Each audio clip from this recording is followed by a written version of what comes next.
Good evening, everyone. I'm Rick Walker with Maverick News and Maverick Multimedia, and I am here with more coverage of Freedom Convoy 2022, cruising to the Capitol with my co host. Brendan Kennedy, the host of the Flow of Discourse podcast. And Brenden. Lots of developments today with regard to this ongoing protest in the nation's capital, which has now spread in a big way to Windsor, Ontario at the Ambassador Bridge, Sarnia, Ontario, and that general area, as well as Alberta, and points in between and beyond. Uh, so it's really become something of something national in scope. Big time. Big time. I could have never saw that this was going to get this big. People have been inspired by the movements of these people, and they are running with it. Yes. So we also have, we have video fresh right out of Ottawa tonight. There has been a news conference up there involving some of the freedom fighters, some of the leaders and coordinators, and uh, and truckers.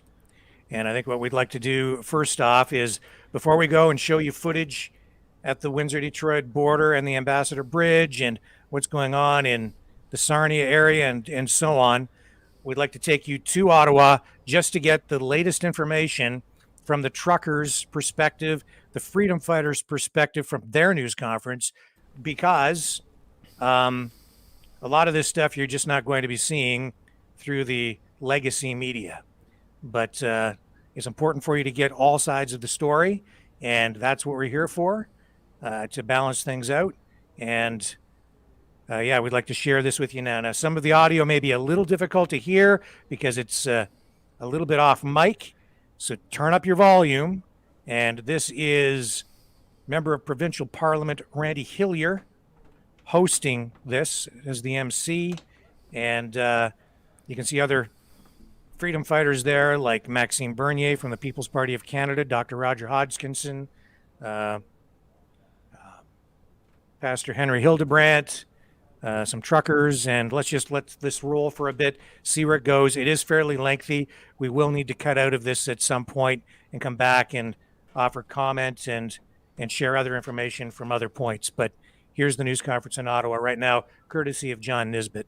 We will have at the end, we'll ask everybody to hold their questions until all the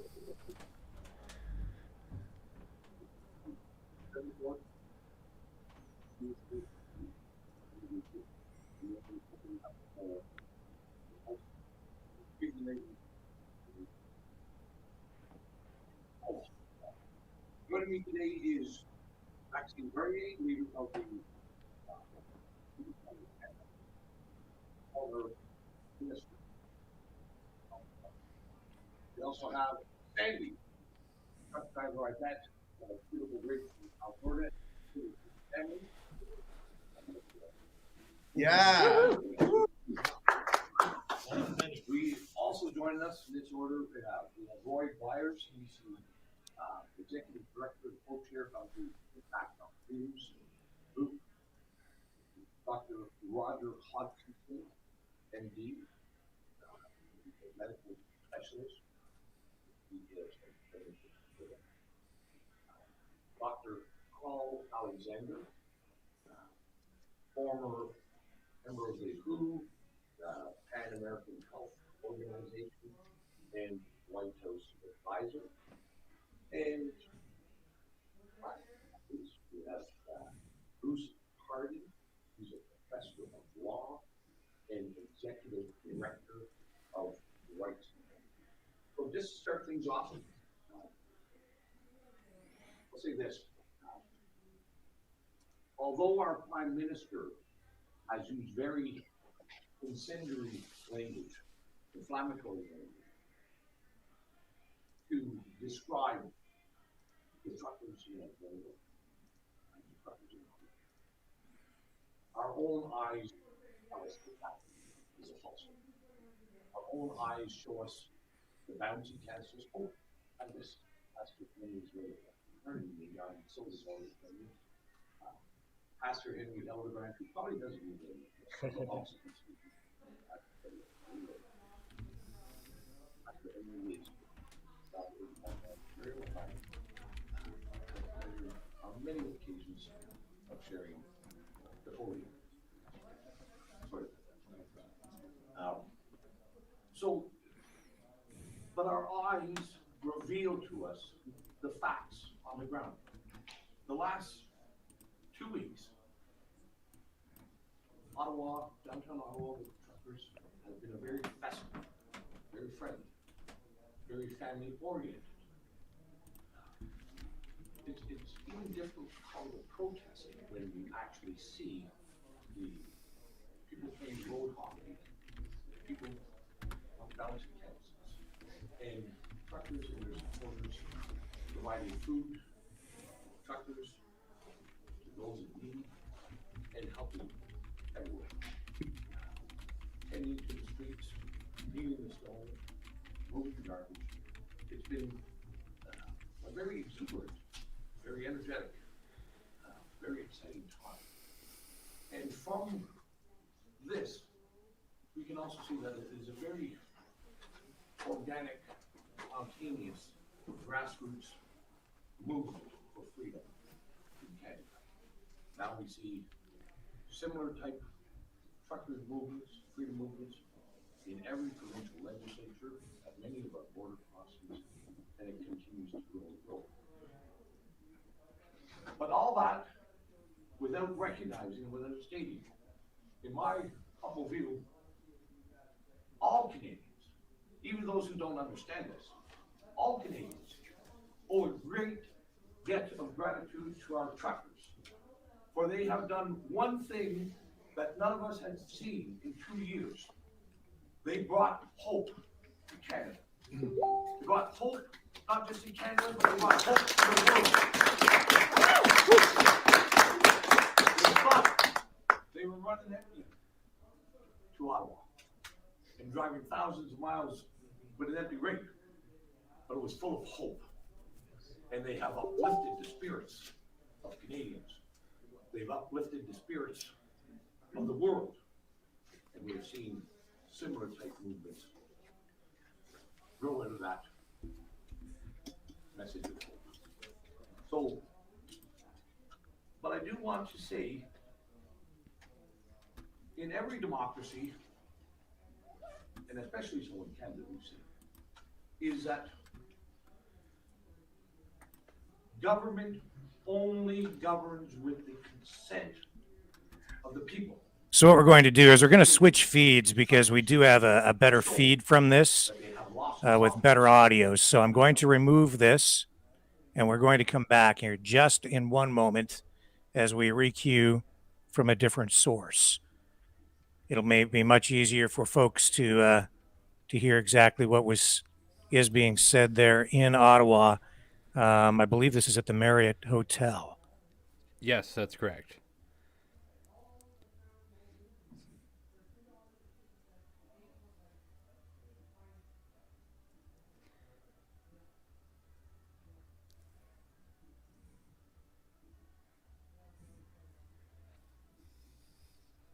Okay, so let's let this roll.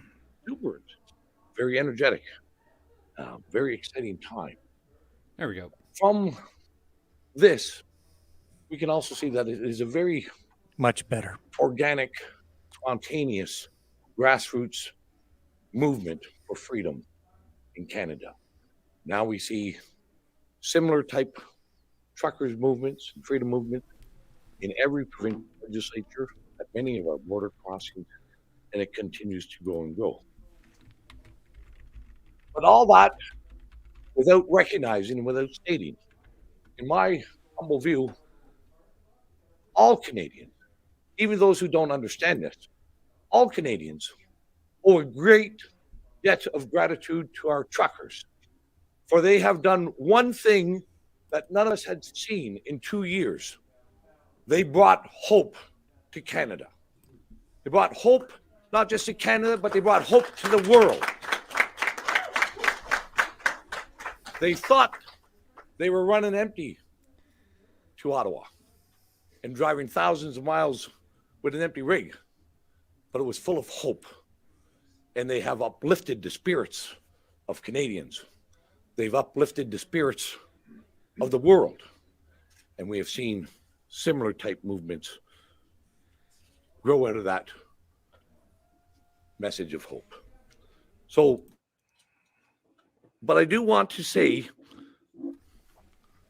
in every democracy, and especially so in Canada, we've seen, is that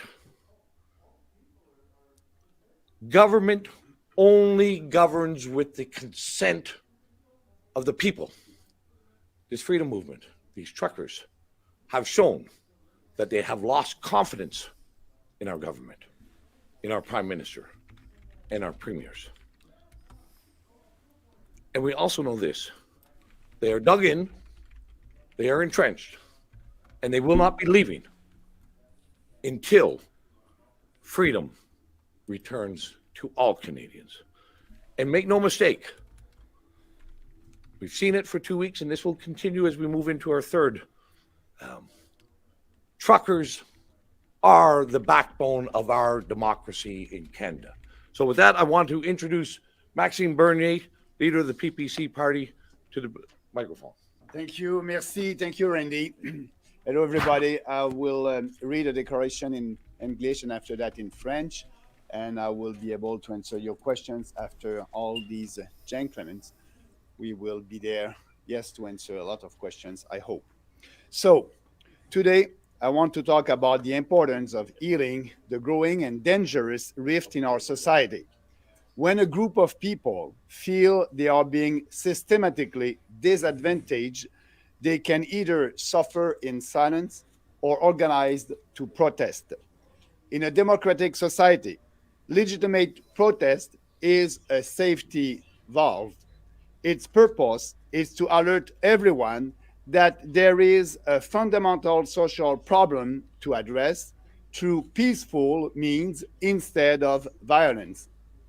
Over the past years, the Prime Minister has shown understanding and support for protests by various groups, including Indigenous opponents of pipelines, Black Lives Matter, and even farmers in India. The BLM organization is run by self-described communists, and BLM demonstrations in the summer of 2020 led to rioting, arson, destruction, and physical injuries in many North American cities. And yet, Mr. Trudeau went to kneel at one such demonstration here in Ottawa, and the media covered it as a legitimate protest. In contrast, Mr. Trudeau has been nothing but vicious and vindicative in his attacks against opponents of COVID mandates and restrictions in general, and the truckers' convoy in particular, even though they have been entirely peaceful and non-violent. Instead of listening to and trying to understand these Canadians and adopt his policies to avoid creating a larger rift in our society, the Prime Minister has demonized them. Since the last fall election, he has adopted even more repressive measures to marginalize them and crush all dissidents. Yesterday, one of his own MPs said his government's policies on COVID have been politicized and divisive, and that they unfairly stigmatize some Canadians. As for the mainstream media, they have becoming nothing less than the propaganda arm of the government.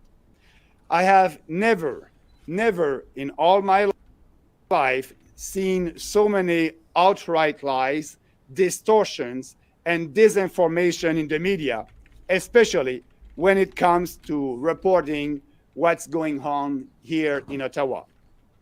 A peaceful, democratic society cannot function properly without trust.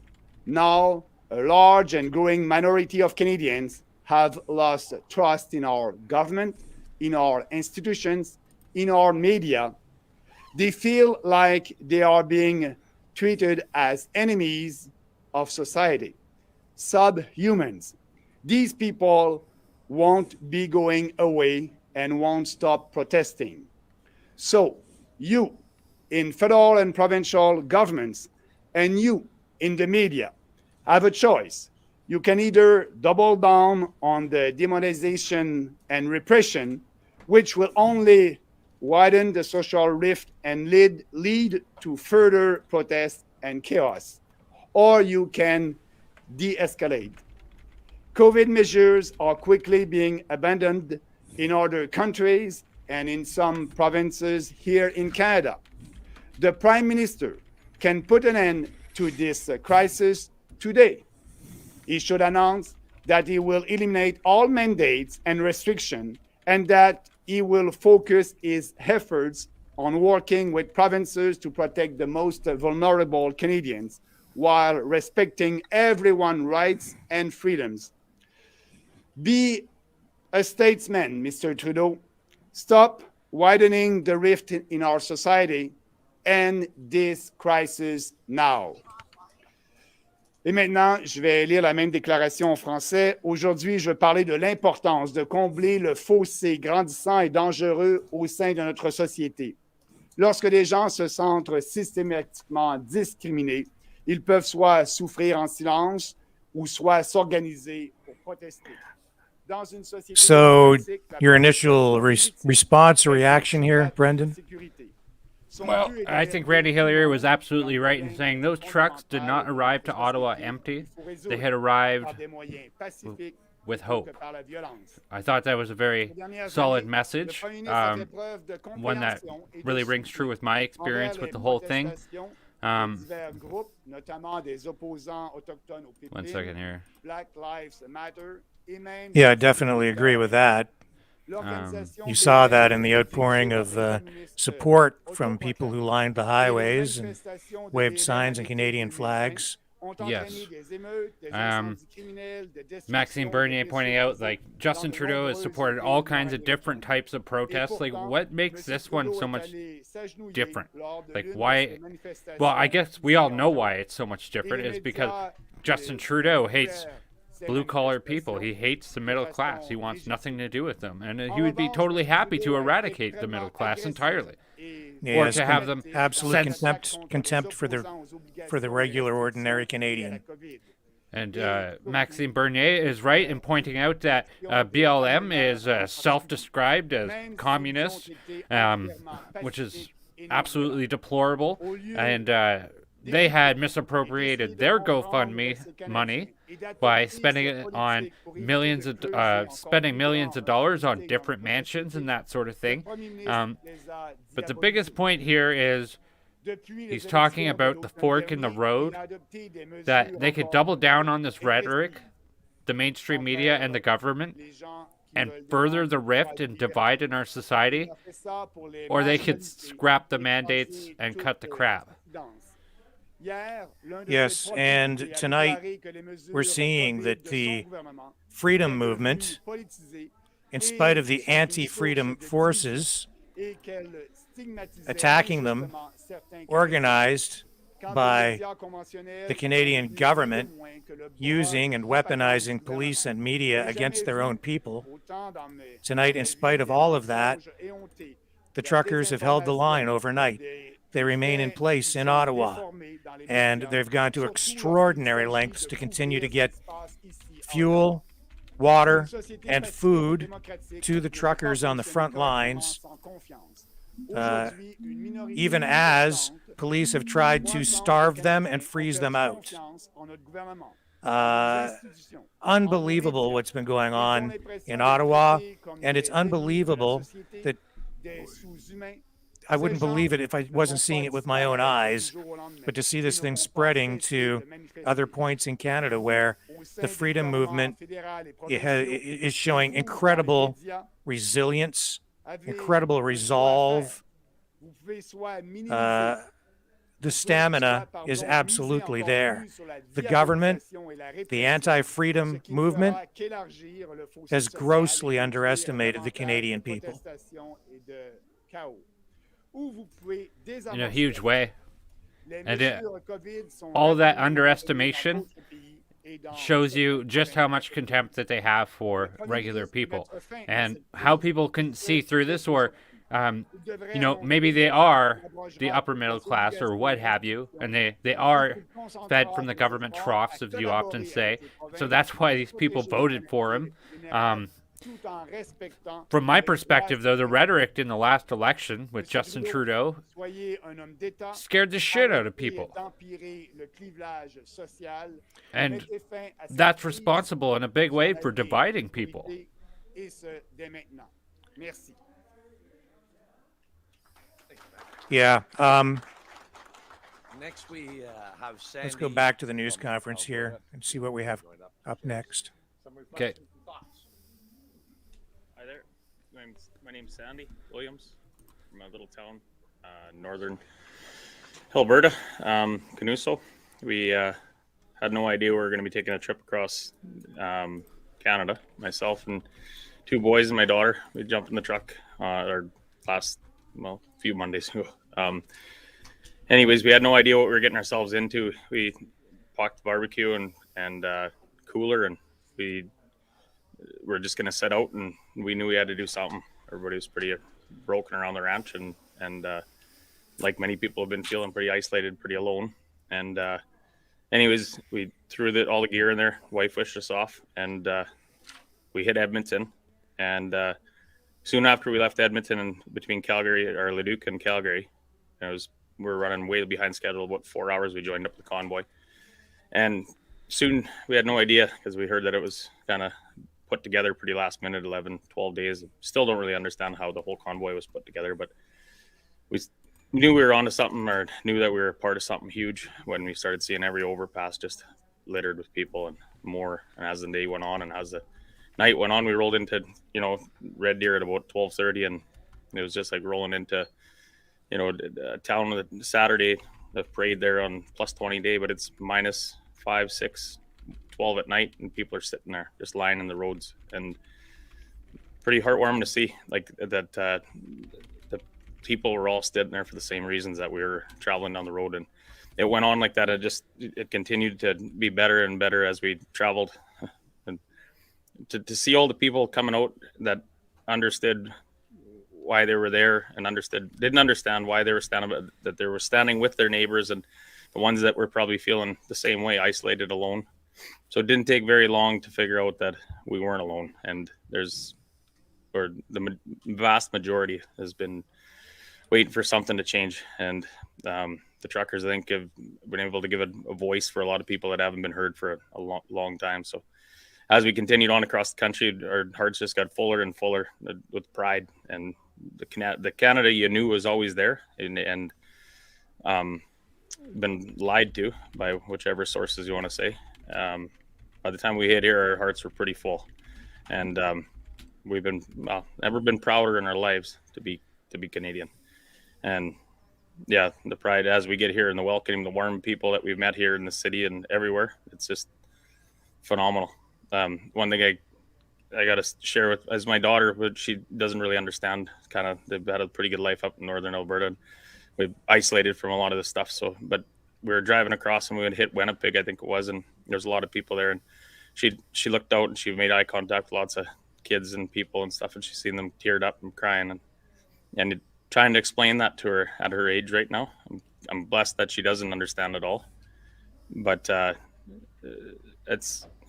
it's there. It's so real for every single person that's living in it right now. But one thing we all got to know is we're not alone in all this, and we're more intact as Canadians than we ever have been, and more whole. So yeah, it's been an honor, and the movement isn't going away anytime soon. And each one of those trucks are pretty symbolic out there, but each one's packing with them wherever, 5,000, 500,000, whatever town you're from, whatever, it's representing a large number.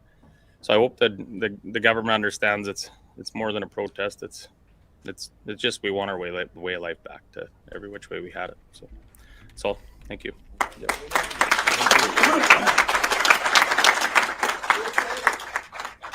Thank you, Sandy. and maybe before I introduce the next speaker, Roy Byers, there are some other announcements another weekend of fun-filled festivities planned for this weekend, and we also have a large contingent called the Blue Color Convoy, organized and coming into the city this weekend. Well, this is construction and trades workers showing support for the truckers, just as the farmers did last weekend with their tractors. Construction and trades people will be coming up, and they're calling that the Blue Collar Convoy. So, and we'll have more announcements. Maybe Roy might make some of those right now. So, join Roy.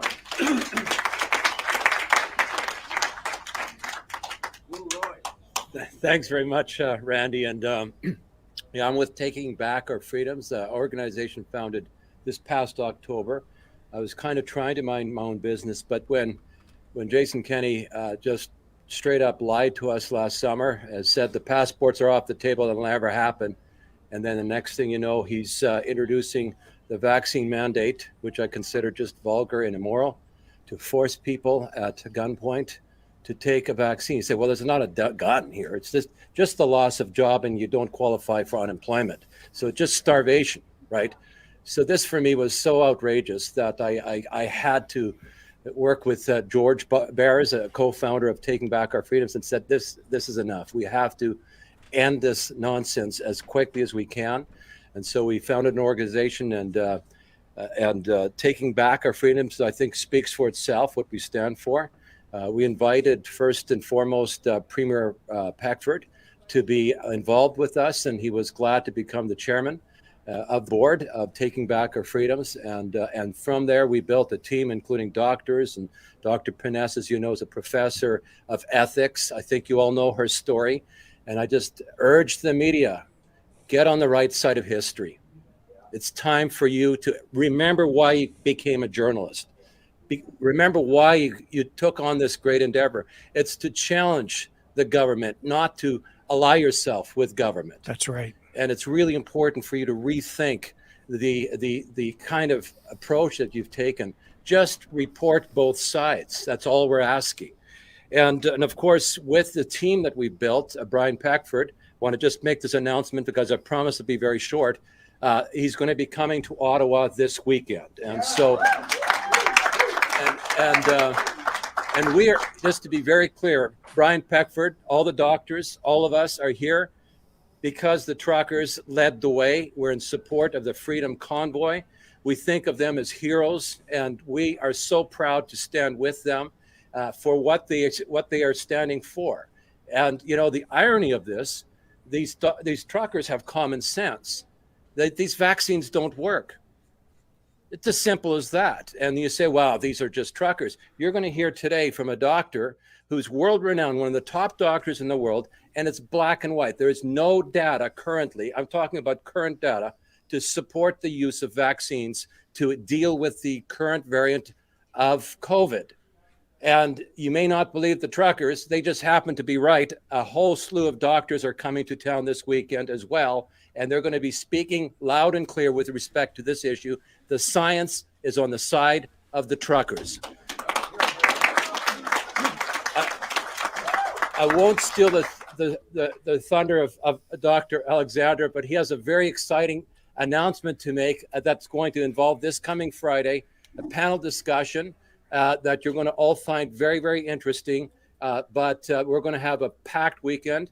Doctors having a discussion, hopefully with the fine senior doctors here in Ottawa who have the data apparently that supports the mandates. We don't know any of that data, but we're going to invite them to bring the data. If they need to join us by webcast, they can join us that way. No excuse to not show up. Bring us the data. If it exists, show us. The whole world will be watching, and we urge them to bring the data because as far as we're concerned, the science is on the side of the truckers. Thank you very much. Thank you, Roy. Next, I'll welcome Dr. Roger Hodkinson to the podium. Thank you, Randy, and thank you all for attending. I'm not trying to be melodramatic here. I'm a physician, I'm a parent, and I'm a Canadian. Every life matters. Every single life matters to a physician. These are not statistics. They're not zeros and percentages.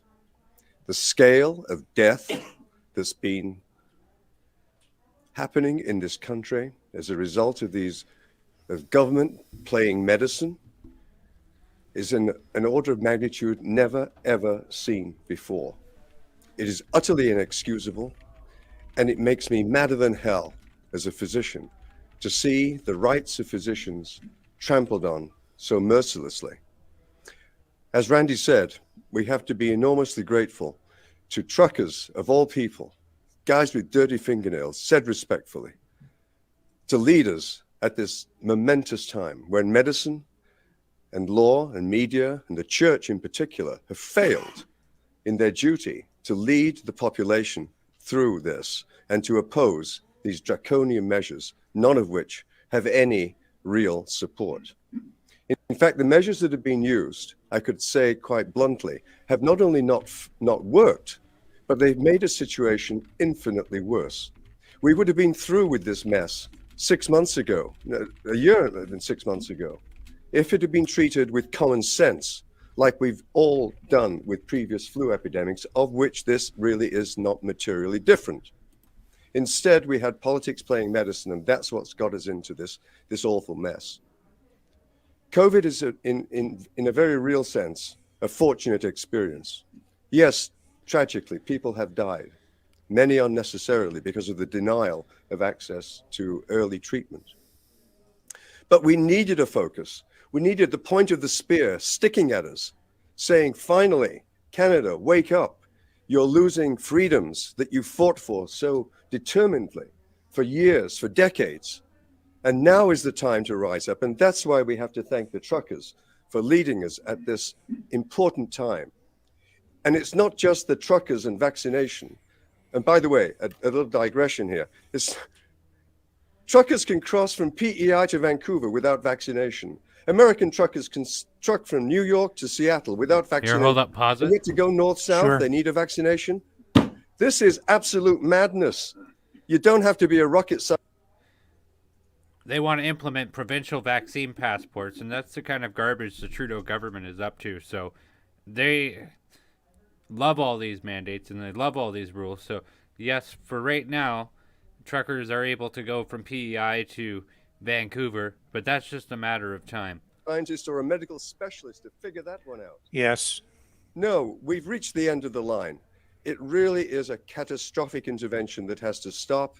It has to stop immediately. No dithering here. People are dying now. We've got the feed going again here. Pregnant women are being injected now with an experimental agent for which we have no data. Does anyone here remember the word thalidomide? Thalidomide. That could happen all over again.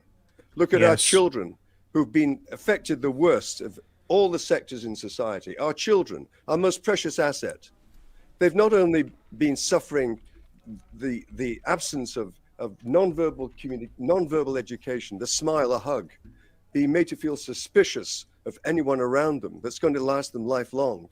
But now they're being attacked by a vaccine that isn't necessary and could well kill them. Is child sacrifice what we're all about in this country, to appease the new gods? I don't think so. And then beyond that, they're going to suffer for the rest of their lives because they'll be paying off the national debt, with the net result being a loss of standard of living. That's what this government has done to this population, and it has to stop now. Thank you.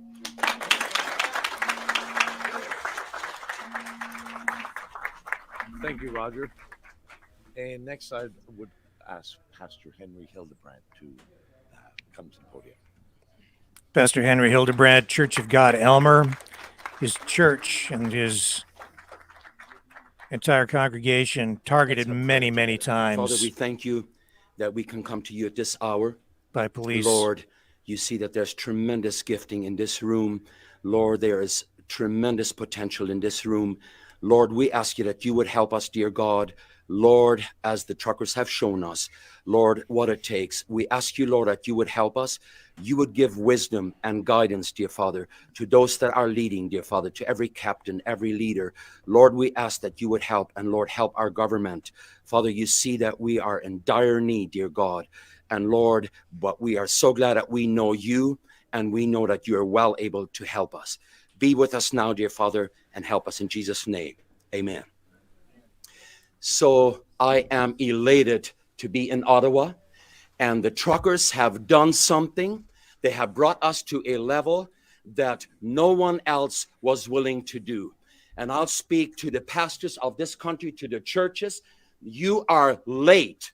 You should have been here right from the get-go, because had we stood up like we should have stood up, we would have never gotten into this mess. Canada is founded upon principles that recognize the supremacy of God. 25 Bible scriptures inscribed in the Peace Tower, in the Parliament. And I'll yell that out and scream that out and preach that as long as I have breath. We are a country that is founded on God. You will not succeed unless you take God. And I am here to represent God. And I thank God. I'm sorry, it sounds like preaching here. I've been here for 12 days. I can't get myself to leave here, because every time I see a trucker, I say, thank God, the sacrifice they brought, left their families, left their job, came here not knowing what their future holds. What is our excuse? And I want to thank them, and I want to thank God for what God is doing in this time. Folks, our prayers are answered. It's here. One MP after another is going against their leader, is going against our Prime Minister. Our Prime Minister has spoken words that are wrong against our Constitution, against our Bill of Rights, and most importantly, against the Word of God. Our Prime Minister will not succeed. Mark my word. The whole world is watching. The world knows that our truckers are leading the way, and we applaud them. We're thankful for them. And by God's grace, we're going to show the population what it means to get back on the foundation. When you pull the foundation out, the house will not stand. By God's grace, I will stand and speak for God as long as I can. God bless you.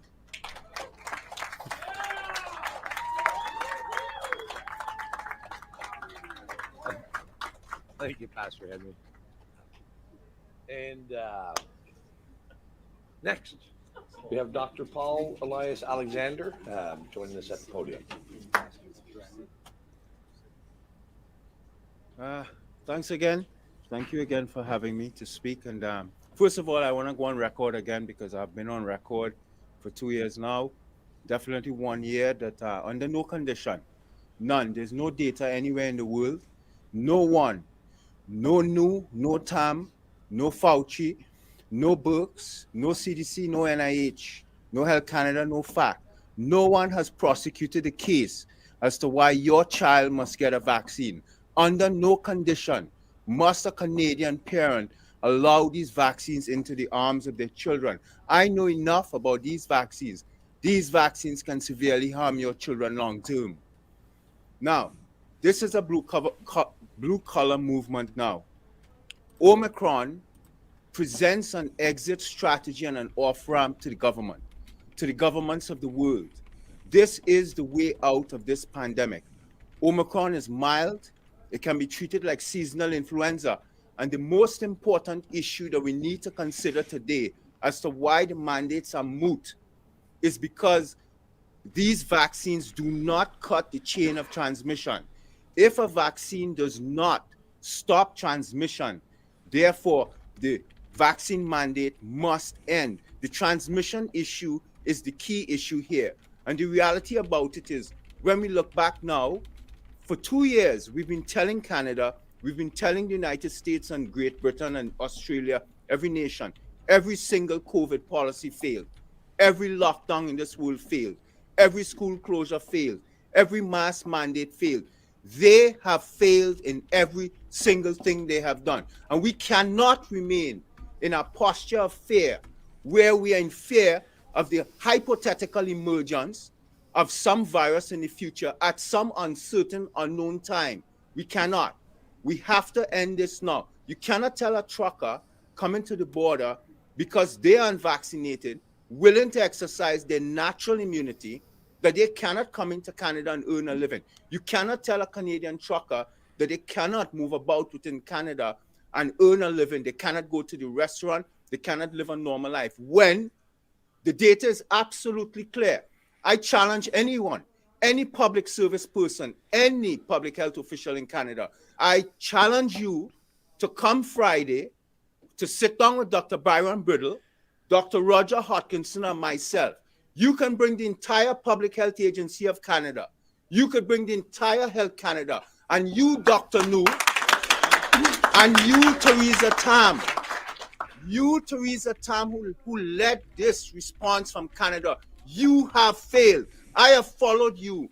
I have followed you scientifically. You have failed, abject failure. So you come and you bring whatever science you have. You bring it to the table. We will bring our science. You have no science. You have no basis for these lockdowns. And it is time. It is time that the Prime Minister stops this fear-mongering. The COVID pandemic is over. It is time that we end the pandemic emergency. There is no more reason for the emergency, and allow Canadians now to live freedom, free lives again, and long live the truckers.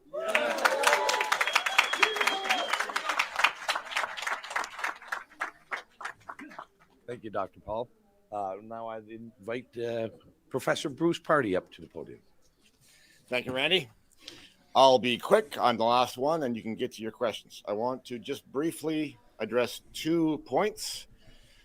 You may have heard suggestions that the truckers have made their point, and they should now pack up and go. And you may have also heard that what needs to happen next is a negotiation. Both these ideas are misguided. They miss the point. The point is that vaccine mandates and other COVID rules are illegitimate. Not just bad policy, not just inconvenient, they are illegitimate.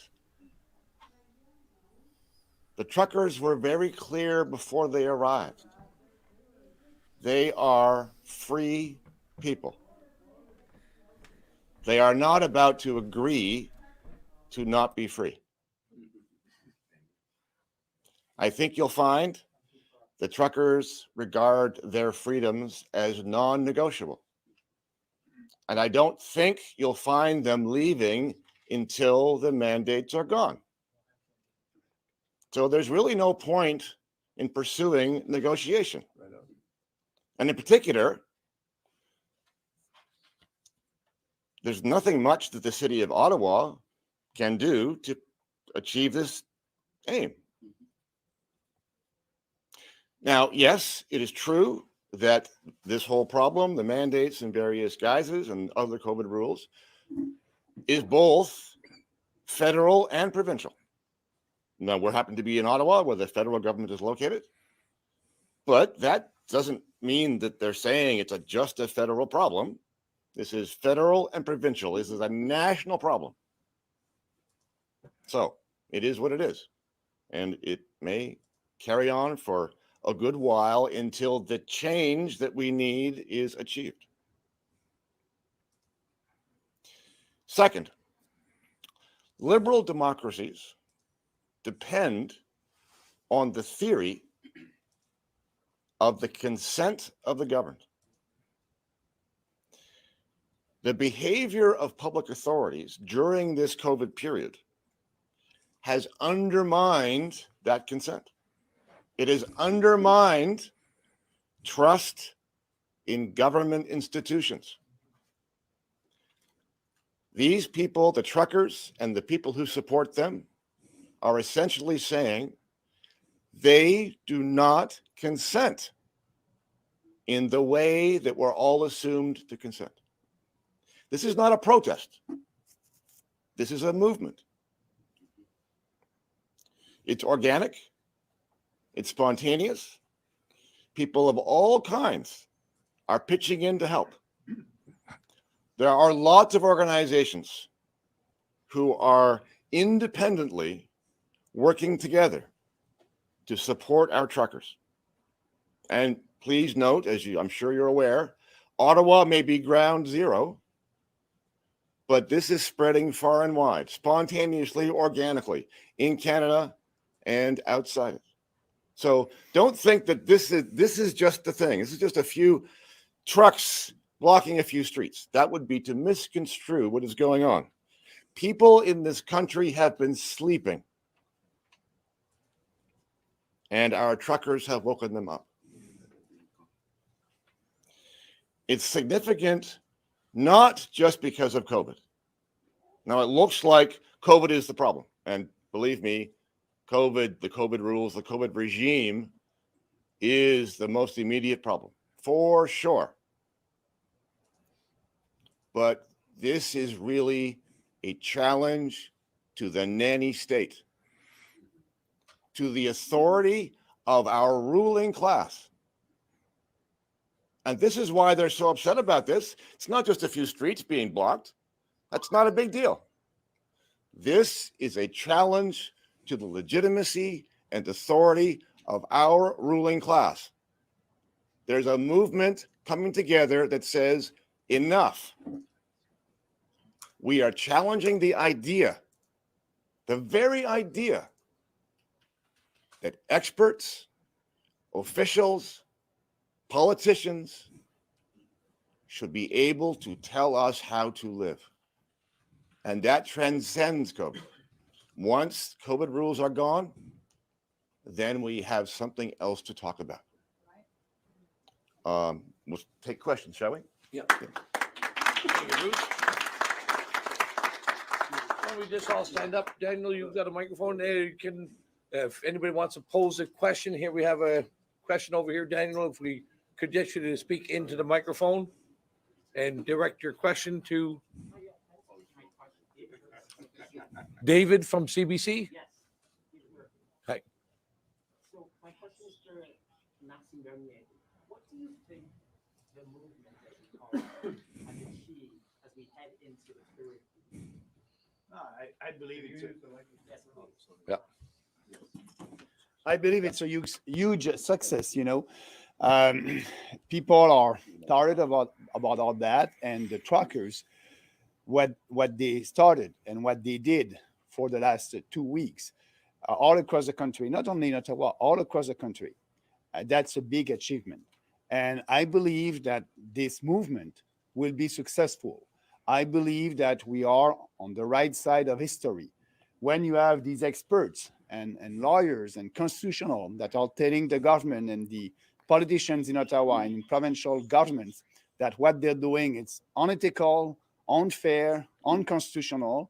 Now you have the population that is realizing that, yes, I believe that you're right.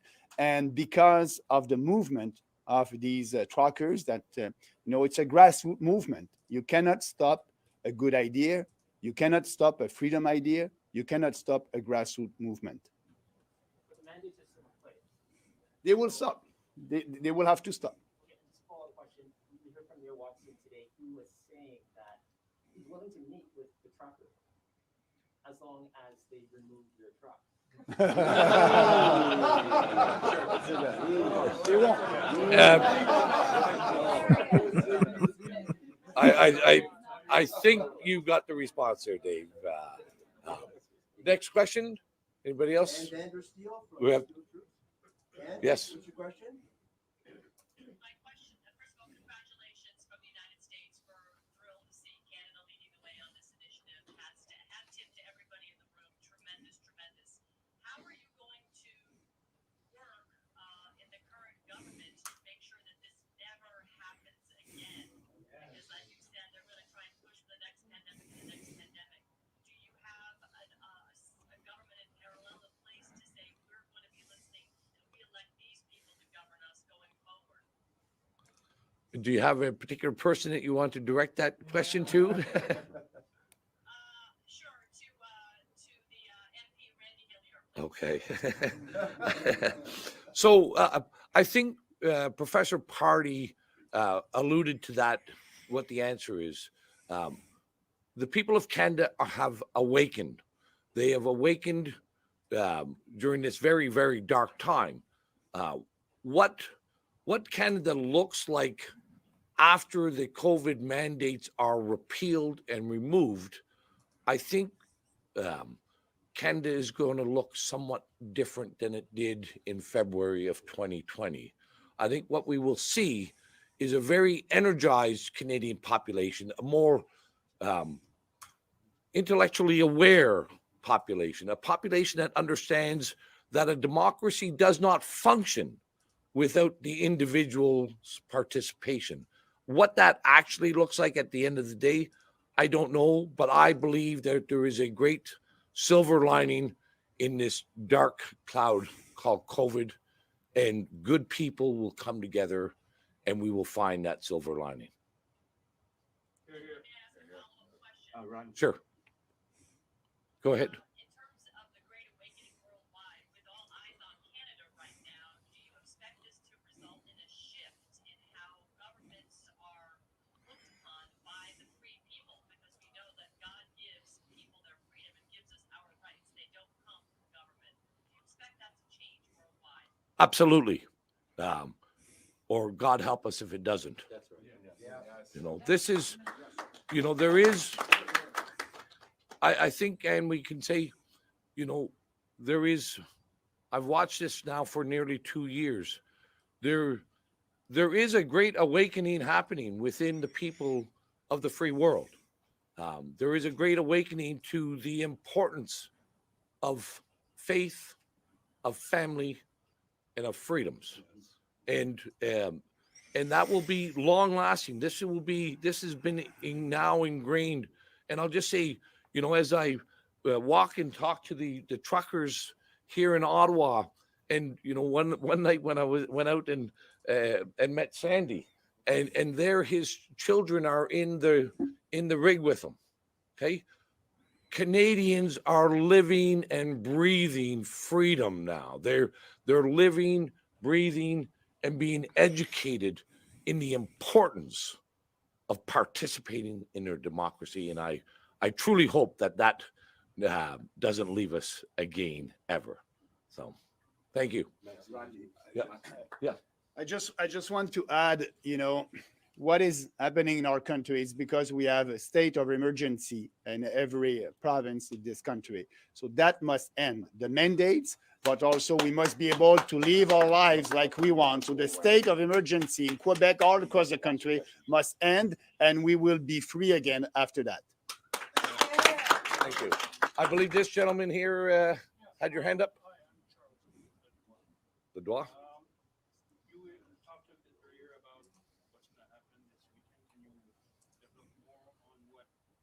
Well,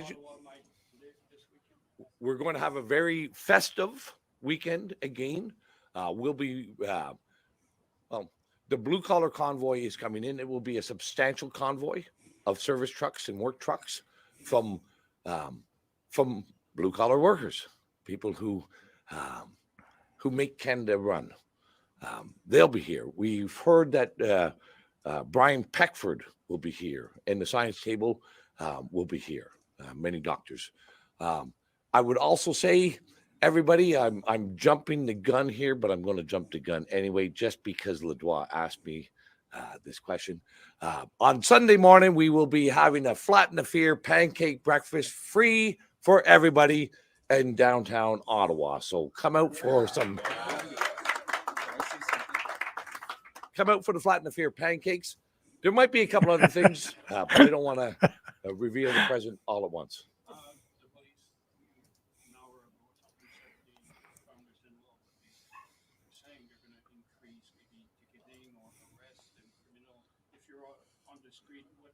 We're dug in, and we're not leaving.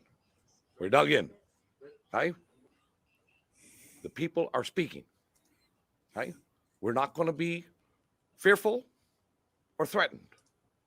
We are here to regain our freedoms. That you can take to the bank. I'll let Dr. Paul. Hi, thanks, Randy. I just wanted to remind everyone that we did issue a formal invitation to the public health officials Canadian government, such as Dr. Howard New, Dr. Shelley Deeks, and Dr. Theresa Tam. And that meeting would be here in this hotel at 1 p.m. on Friday. I believe it's in the York room. And the reality about it is that what we also did, besides inviting them, I also made sure that we included the Prime Minister's office to make sure that no invited official can claim that they did not get the invitation, because it's the function of the PMO's office to ensure that communication goes to where it needs to be, so that the Prime Minister's office and the Prime Minister is on notice that you have to ensure that these public health officials are here on Friday, because we will be here to have this debate to inform Canadians as to why these mandates should be dropped and must be dropped now. Thank you. Next question. It's over here in the far corner. Oh. State your name. From Durst? Okay.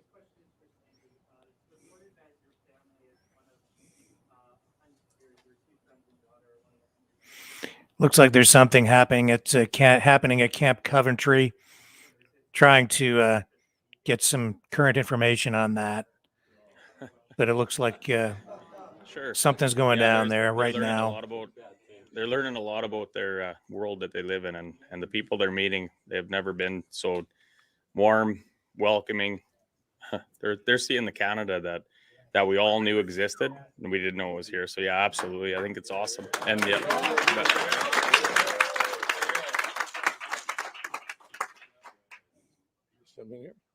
Again, something's happening at Camp Coventry. A camp for the truckers where they go to get food, clothing. I got a live feed. Should we dump out of this and go? When it shows up. And they will deal with the problem whenever it shows up. Okay. One moment, folks. We're going to get you the most current information. Picking up So the this- feed. It's in the private chat. I'll vet it. So Camp Coventry, for everybody to know, is the main camp where everybody gets food and lodging and that sort of stuff for the main trucker group that is there. It is not all of the operations, but it is a piece of the operations. So, These guys to clean it up. Here we go. Full screen it. All right. Well, I'm gonna take a little break now, and I'm sure there'll be some more going on. So I'll be back as soon as anything happens. Okay, bye. Well, that didn't last long. Maybe what I can do is that was a live video. Maybe we can pick it up and pull it back. Yeah. And see what was being said there. So I did hear word today that as of this afternoon, they were told that they need to pull it down. Yes. Or they'll be arrested. And according to the advice of their lawyers, so I'm not a lawyer and I'm not giving said advice, but Here we go, Brendan. I've got it. So this is rewound just moments ago at Camp Coventry in Ottawa. Raw footage. You guys must be like celebrities now, eh? So they just wanted to come put out the fire here, I guess. Yeah, I don't know whose fire it is.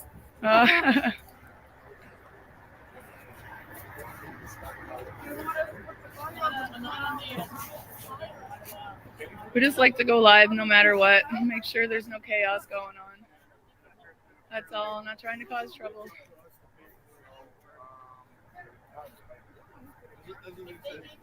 Is this from Camp Coventry, Brendan? They give you the go-ahead, then they give you the go-ahead. This doesn't look like it to me. Sorry. If you have an emergency, do you have any way to extinguish it? Oh yeah, we got lots of water. Lots of water to put out the fire there. So it's not like unsafe anywhere. I don't think this is the feed that we were looking for. this is not the feed you're looking for. I'll let this roll. It looks like it's downtown. but apparently something is going down at Camp Coventry right now. We may not be able to get a feed out of there because, as you know, communications may be disrupted while police conduct some of these operations. We don't know, and sometimes there's a delay So in they got getting more coming information here, so we'll out. just- But something else is going on they right just here want the fire out. downtown. I don't know. It's pretty good. I think they were complying and putting the fire out. I don't know. But there was notice given today that Camp Coventry, which is a staging area for the trucks that has been turned into a camp, notice was given that the truckers are supposed to leave there. And it isn't clear how lawful that And is. why did it change from last weekend? I don't have that answer. When did they say? Oh. It's beyond our. But okay, but if you guys are here, can you explain? Because the to us why- camp like when it changed and why it is Very conflicting. on public I think property. The simple fact that it's a barrel fire in the street. So this is But just last them weekend dealing we with were a. allowed and now we're not allowed. You're saying, right? It's We were just- just wondering why. It gets a little more intense. How? What's the So length who on would? this? Who? Your Ottawa? It's almost an hour long. So let's fast not forward. able to This is tell a me recorded why we video, were but allowed this was last just week. within the last hour. Tried to have some sausages. So it gets a little more intense as it kind of Okay, goes so on. here we go. More officers. We're all here in prayer.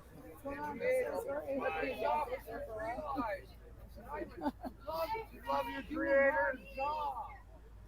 Can you tell me why, officer?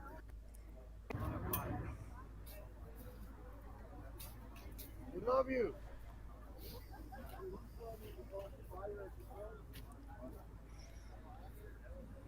Oh, they're over there talking. I don't know. Police were also trying to confiscate fuel again, even though there was a ruling in court saying that it was illegal for them to take it because it basically constitutes theft. What's happening here? Yes, and loads of the fuel were returned back. And yet the police went down there again today and were trying to confiscate fuel again.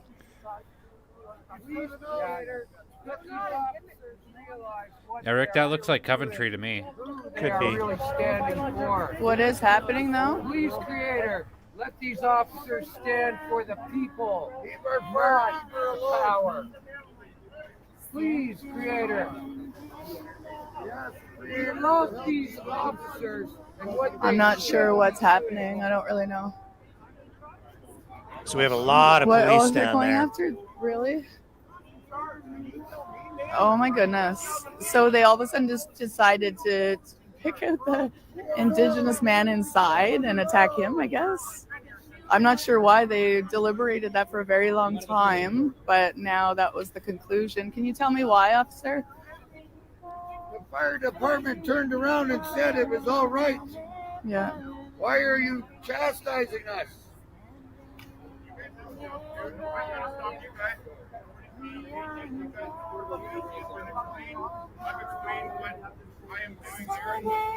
Love and peace. Love and peace. Truth and respect, Creator. That's what we ask for. Truth, respect, peace, and love. So they're in there, I don't know, arguing with him now. We are here in prayer. Not sure why. We're still surrounded here though.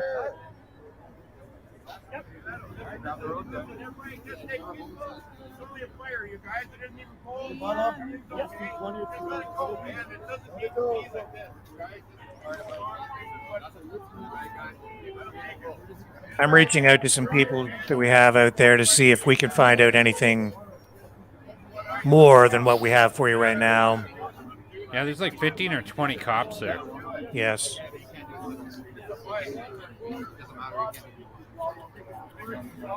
Do you recognize any of their facings? RCMP, OPP. So give a few seconds there. Get your resources in place.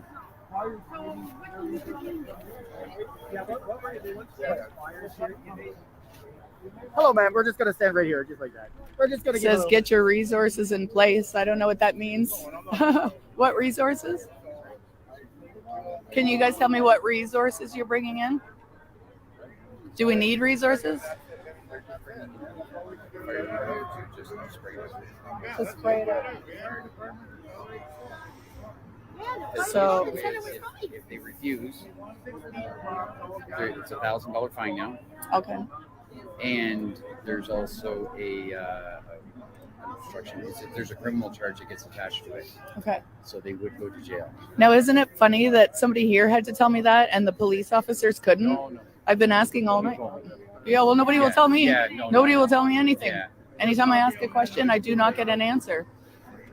So thank you for filling me in. Thank you. Remember back in my truck? Oh, yeah. You and your friends were coming through. Yeah, yeah. I remember I so know. many people I know. talking. You've seen 10 people since then. I know.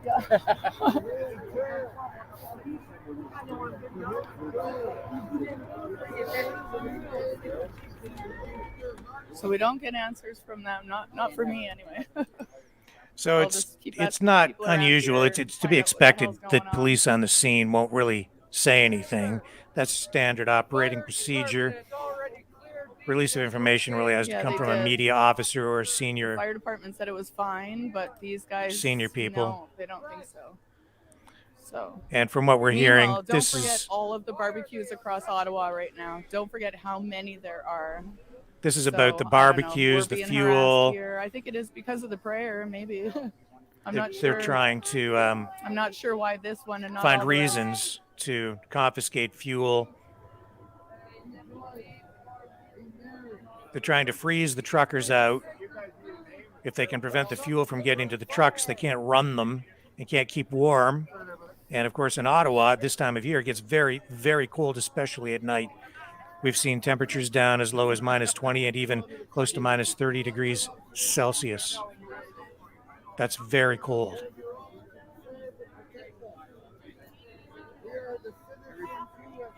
They're also trying to prevent people from bringing food to the truckers on the front line, Yeah, I never noticed where the names saying were it's before. aiding and abetting. This is military terminology, So we're allowed as to though have they names. are at war.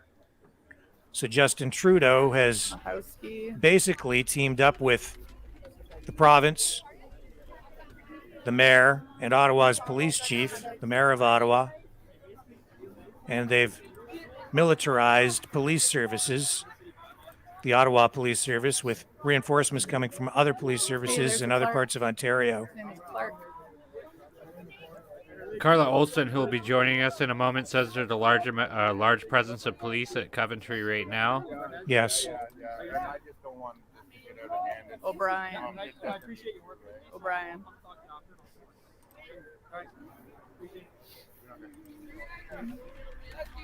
Can I see your name tag, please? Carla's downtown, though, I believe, right? Carmichael. No. Carmichael. No? She Okay. just got back to her hotel. And this one was Clark, but with an E. Mine's without. But she's in the downtown area, has Yeah. been, right. Protecting us from evil. Creator. Did I catch yours? But she does have a No, I good didn't. line of No, I communication didn't. with people there. No, I don't. Yes, That's she a new spent last week, all last week there. So she's made quite a few connections with different So the people. information we're getting from her is very Can I credible, just catch your name on here? very reliable. Okay. This is okay, right? I'm allowed to get your names? I was told that that's okay. Okay, thank you. Can I see yours, please? Your, okay, this is Cross. Ottawa Police taking the position with support from Ottawa's mayor and Justin Trudeau, taking the position that they want to end this protest, not just Name tag? make public safety their priority, Where's but your name tag? ending the protest is their goal. Okay. Thank you. Jacob. The police response, honestly, has been unprecedented.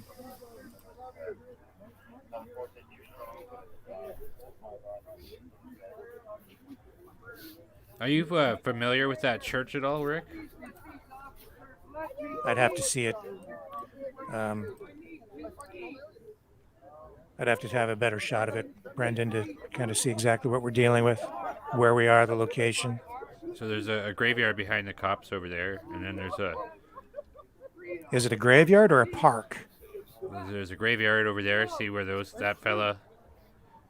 Mm-hmm. And see the doors. I don't have enough. The shot's not wide enough for me to get a good perspective on where we are. I wouldn't want to say anything unless I really know. I don't want to be inaccurate.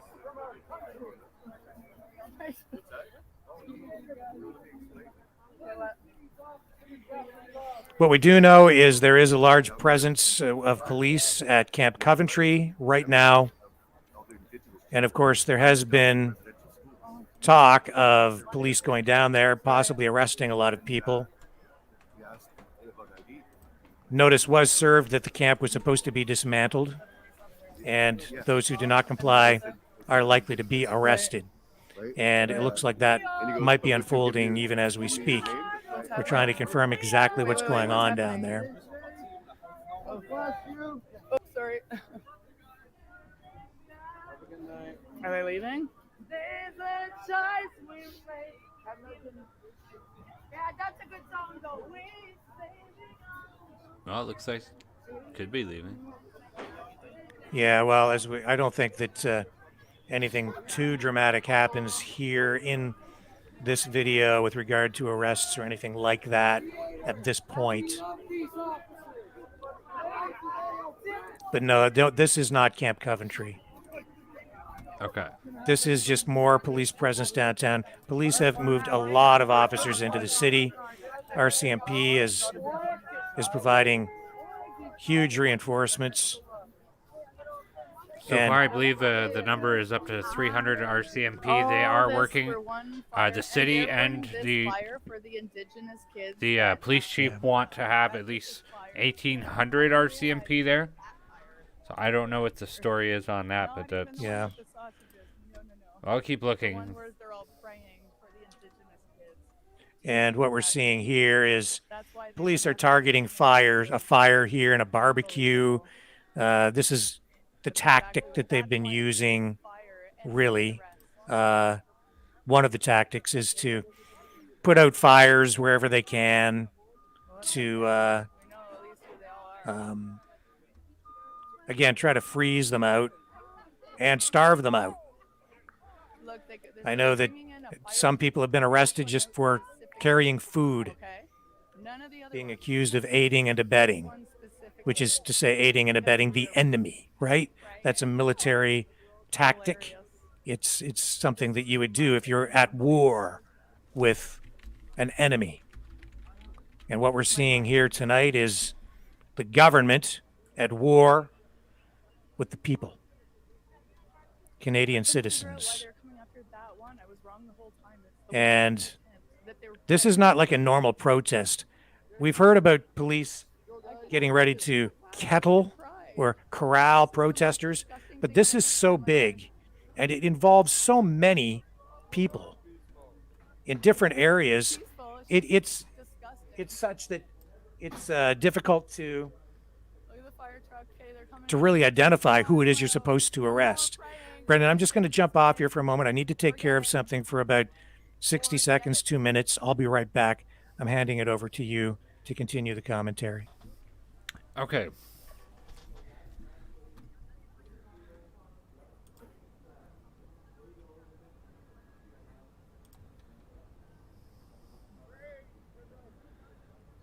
So I just kind of wanted to finish up some thoughts in regard to the press conference that we just watched. Not a whole lot I think is going to happen with this, but we'll keep an eye on it as it's occurring. The police are pretty wound up very tightly up there. A lot to do with a lot of municipal, federal, and provincial leaders putting a lot of pressure on law enforcement to squash this. In regards to the press conference that we've seen earlier, so as you've seen, there's Dr. Alexander and Dr. Hutchinson had asked medical health officials of Canada if they wanted to go forward with doing a discussion or a live debate in regards to what is actually the science on COVID-19, I think that's going to fall on deaf ears. I do not think that anybody, any representatives from the government, are going to go and attend it. First and foremost, I mean, if they truly do have the quote-unquote science, that would be something very easy for them to go and debate it. But as we often see with liberal-sided individuals, that there is no room for debate at any time. And it is really frustrating. It's a frustrating thing to see that could even happen. But it is what it is, and at least they do have the good grace to go forward and give the invitation to have that discussion and to kind of carry it forward. And they're absolutely right. The government has been playing medicine this whole time. There's no reason why the government should be pushing medical procedures on people such as they have the whole time for the past 2 years. That's including Joe Biden and Justin Trudeau. Like, these are not medically educated people. Joe Biden has been a waste of space in United States politics for over 40 years, who has essentially achieved nothing. Justin Trudeau is a failed substitute drama teacher who made attempts to go to university for engineering but had to drop out. These people are not in a position to give anybody medical opinions or medical discussions. It's kind of a big piss off. So they're going to steal everything from this here. So here they are now. They're going to start confiscating everything from here. They're backing us all up so they can steal it all. They're taking it all, Rick. Okay. I'm going to bring up the audio here for you. You see that? Look, all the food, all the wood. I just saw him take the bin of sausages. Look, everything. We already got all your names, yeah. Hey, yeah, we got all your names. I didn't get that one. Shame on you! Shame on you! Shame on you! Shame on you! We love you! Shame on you! Shame on you! We love you! Shame on you all. Your kids are going to see this video. I'm sure they will. They're doing their job, you guys. Their job to steal your Just stuff? doing their job. To steal? I don't know how to explain it, honey. Really? I don't know what to do. I've never seen anything like this. Look, they're taking the barrel. They're taking everything. What is even happening? Look, these guys are trying to save some of it. And this guy's like, no, you don't. We want every last piece of wood. Yeah. Let them steal it. Let them steal it all. The world is watching anyway. It doesn't matter. The world is watching. Disgusting. Every last one of you. Listen, but you told us to go. Yeah, let him steal it. Just move this out so it doesn't no more. And then Wow. look after it. It's my wood. Unreal. Look, and this guy, he's still trying to be so sweet, even though they're stealing all of his stuff. It is stealing.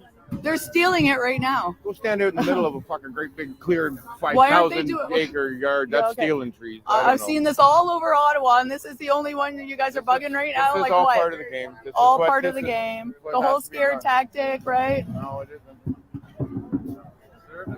They can be a lot scarier. Yeah, These to guys serve are and being really protect. nice. Look at them protect us. Look at them Oh, they're protecting being- us by stealing everything. Look at them go. Look at them like little scavengers taking everything. There you go. Take it. Take the wood. Hope you enjoy the sausages, guys. Enjoy. No, listen. It's on You guys- us. You guys don't understand. The guy On just you helped guys. us. He helped us. Who with helped what he you? did. The What? officer that told me something, How and is it's that possible? fine. So don't worry about it. It's fine. Nobody's going to Okay, maybe it's fine with you. It's not fine with me. Well, we can't get mad about it. Well, we and can what are agree you to gonna do? disagree. You can't get mad about it, honey. You Oh, can't. yeah? You can't. This is disgusting. Ottawa, please resign. Yes, you all should resign. This is gross. Gross. Frig. Unreal. So I guess this is what we're up against. We'll just start to see them steal everything from everybody all over Canada and everywhere else around the world that is here in Ottawa. Hope you guys enjoy everybody's things. This just moments ago in Ottawa. Go home and tell your kids how you're stealing firewood today. Yeah, right. Let your kids know you stole firewood. Listen, everybody, let's not forget why we're here. We're here to support the truckers and all of us independent people that are coming here so we can make Canada better. Let's just be happy and carry on, you guys. I'm sorry, Right on. he's getting upset with me. I'm getting a little too passionate here, I think. I'm sorry. This is just a brand new experience, and I don't know how to feel about it.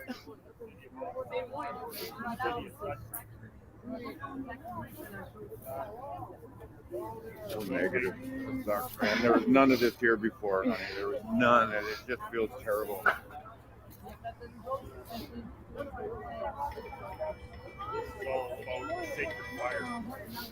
Yeah, all over a sacred fire. That's what it's all about. So, I don't know.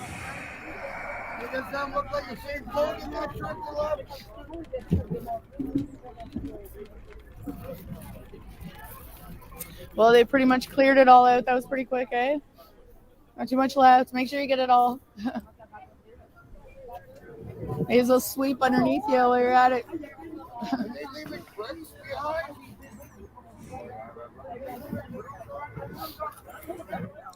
So there was a court order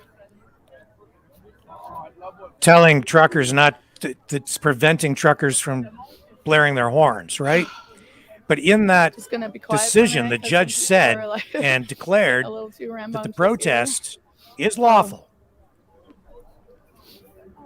That's important. Oh, muffin. It is a Why lawful don't you steal some protest. gloves? And even though that injunction was granted for 10 days, Yeah. Well, they don't care. it's under Give review, a shit. but the protest itself is lawful. Yeah, well, they'll have lots tonight, though. And It was even also- today, we've They'll seen take that home. Yeah, yeah. How many statements cords of from wood will you the know? Premier of Ontario, Doug Ford, stating otherwise. Good on you, buddy. Yes, they keep saying it's Score for unlawful, your but family. the judge Too bad stated we're all otherwise. jobless. You have a job, and It was now also you have all the determined wood that it was and everything illegal else. for Wicked. illegal I for love police it. to confiscate the fuel that they've been taking from the That's the way the truckers. world works. And joining us now is Hold Carla hands, hold hands. Olson. That's right. Hi, guys. Hey, Wow. hey. I've been sitting backstage watching this terrible scene. Yes. This is just happening now. Very discouraging. We're not sure what we're looking at here, or where we're looking at, I should say. I should hope not. Dear I God. thi- I well, hope so. it must be at Coventry because it's not happening downtown. That would be embarrassing. So, Okay. and that is where their main fuel supply is. Although, I mean, there is wood and there is fuel, downtown, but it looks like are they in a covered place? Like it looks like they're No, they're outside.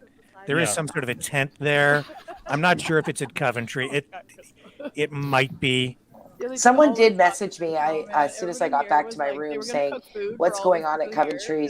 A trucker messaged me and said that they're taking fuel at Coventry, Right, but so that's who they were for. But now, no, if these guys are taking but I them don't all, know. so I don't You, know. I think if it was downtown, there'd be a whole lot Their more own people little standing dinner around or- talking, and other than just that one They took man the and barrel that and one all, so I woman. imagine they are just going to have their own This is little the kind of party, tactic hidden they've been spot using, and we somewhere. are getting messages that saying there is something going down at Coventry right now.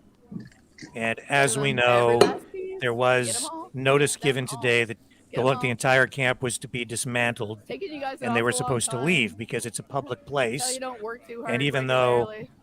it is a lawful protest and it looks like they are there legally, they've been told they have to leave anyway, and they've been told that Oh, if yeah, they take the don't, cardboard too.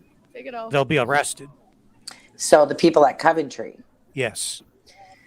And Yeah, so 'cause- yeah, it looks like something's going down there. We're trying to get some sort of a feed out of there now, and it would not surprise me at all if it is going down right now. It's about Not really the 6 feet timing away from seems here, about yeah, right obviously. for it, Mhm. and we just don't know exactly what's happening out there yet. But we're going to find out for everyone watching as quickly as we can. Yeah, like this isn't happening downtown, and I think part of their tactic is, there's more people downtown. There's less people, just a few volunteers at Coventry, and that are like that are organizing things, maybe doing some cooking out there. But that's a very small group. There aren't just people from out of town. These are volunteers that are there, you know. Yeah. So they don't want to go where the crowd is. Good times in Ottawa. Yeah. And so obviously, They just kind of as take you would party in poopers, eh? any Remember last war, week, everybody's you like, "Oh, soften it's a up great the time enemy now, look at these first, guys." right? You take out communications, you take out infrastructure, you take out air Heat. air force, and you like unity. progressively We don't like ramp it up. freedom of And so they're trying to choice, soften right? up their Clearly. enemy, which is the people, this war against the people, and that's what they're doing. And so All right, Coventry let's is look at that a one, place where they can easily yeah. target Yeah. specific Oh, there's more pieces of people wood and there. Get specific 'em all. things, like Every last piece there, buddy. people that they want to There you take go. Yeah, out, good job. so-called Woo! leaders or Guys did a great organizers, job. and Thank you. resources, fuel, Thank you. food. Thank you. It takes Yeah. away Good a staging job, area for Ottawa. people. We love Coventry is a place where truckers have been going to get warm, to get fed, to get new changes of clothing and support, right? Yeah, They love and it. it's where their fuel surplus is too. Take this Yes. stuff, but don't clean it all. God. And Get a broom. even though, yes, we do need streamers at Coventry, so we know what's going on. And we will find out as quickly as we can, folks. Yeah, I don't even know how to get there. I Yeah. think it's a little ways out, like it's away from the downtown area. I do know that. Yes. Like it's not somewhere I can walk to. What does that mean? Wow. Alpha 2 is going to spread off from Alpha 12 and break There up. is, we do have a source Oh, I see the numbers on the them way now. Okay. to Coventry, 832 and 812. so we should get a live feed out of Okay. there very soon. Good. So I guess that's it. Got somebody on the way. Just wanted to steal everything, Awesome. and then they're just going to leave. Perfect. Yeah. Where did and this live feed is just, I'm assuming it's the girl that's talking, it's her live feed. Yeah.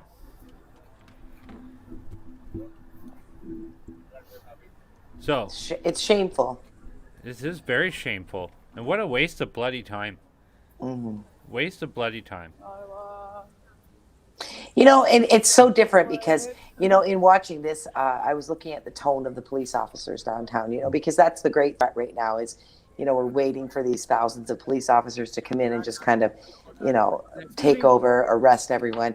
And so, you know, I'm trying to get a feel for what the tone is with the officers that are here right now on the ground. I don't see an influx of officers at this time, just the usual. In fact, there's less than there were on Saturday, like over the weekend, obviously, because there's less people. But the officers that are on the ground right now, still friendly, still speaking, you know, still very kind of jovial with the crowd. Like lots of people are up to them and speaking to them, thanking them for what they're doing.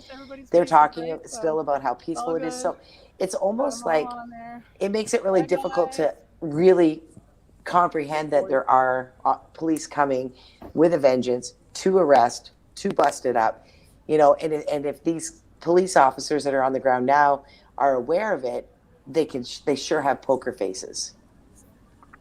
So yes, it's really difficult.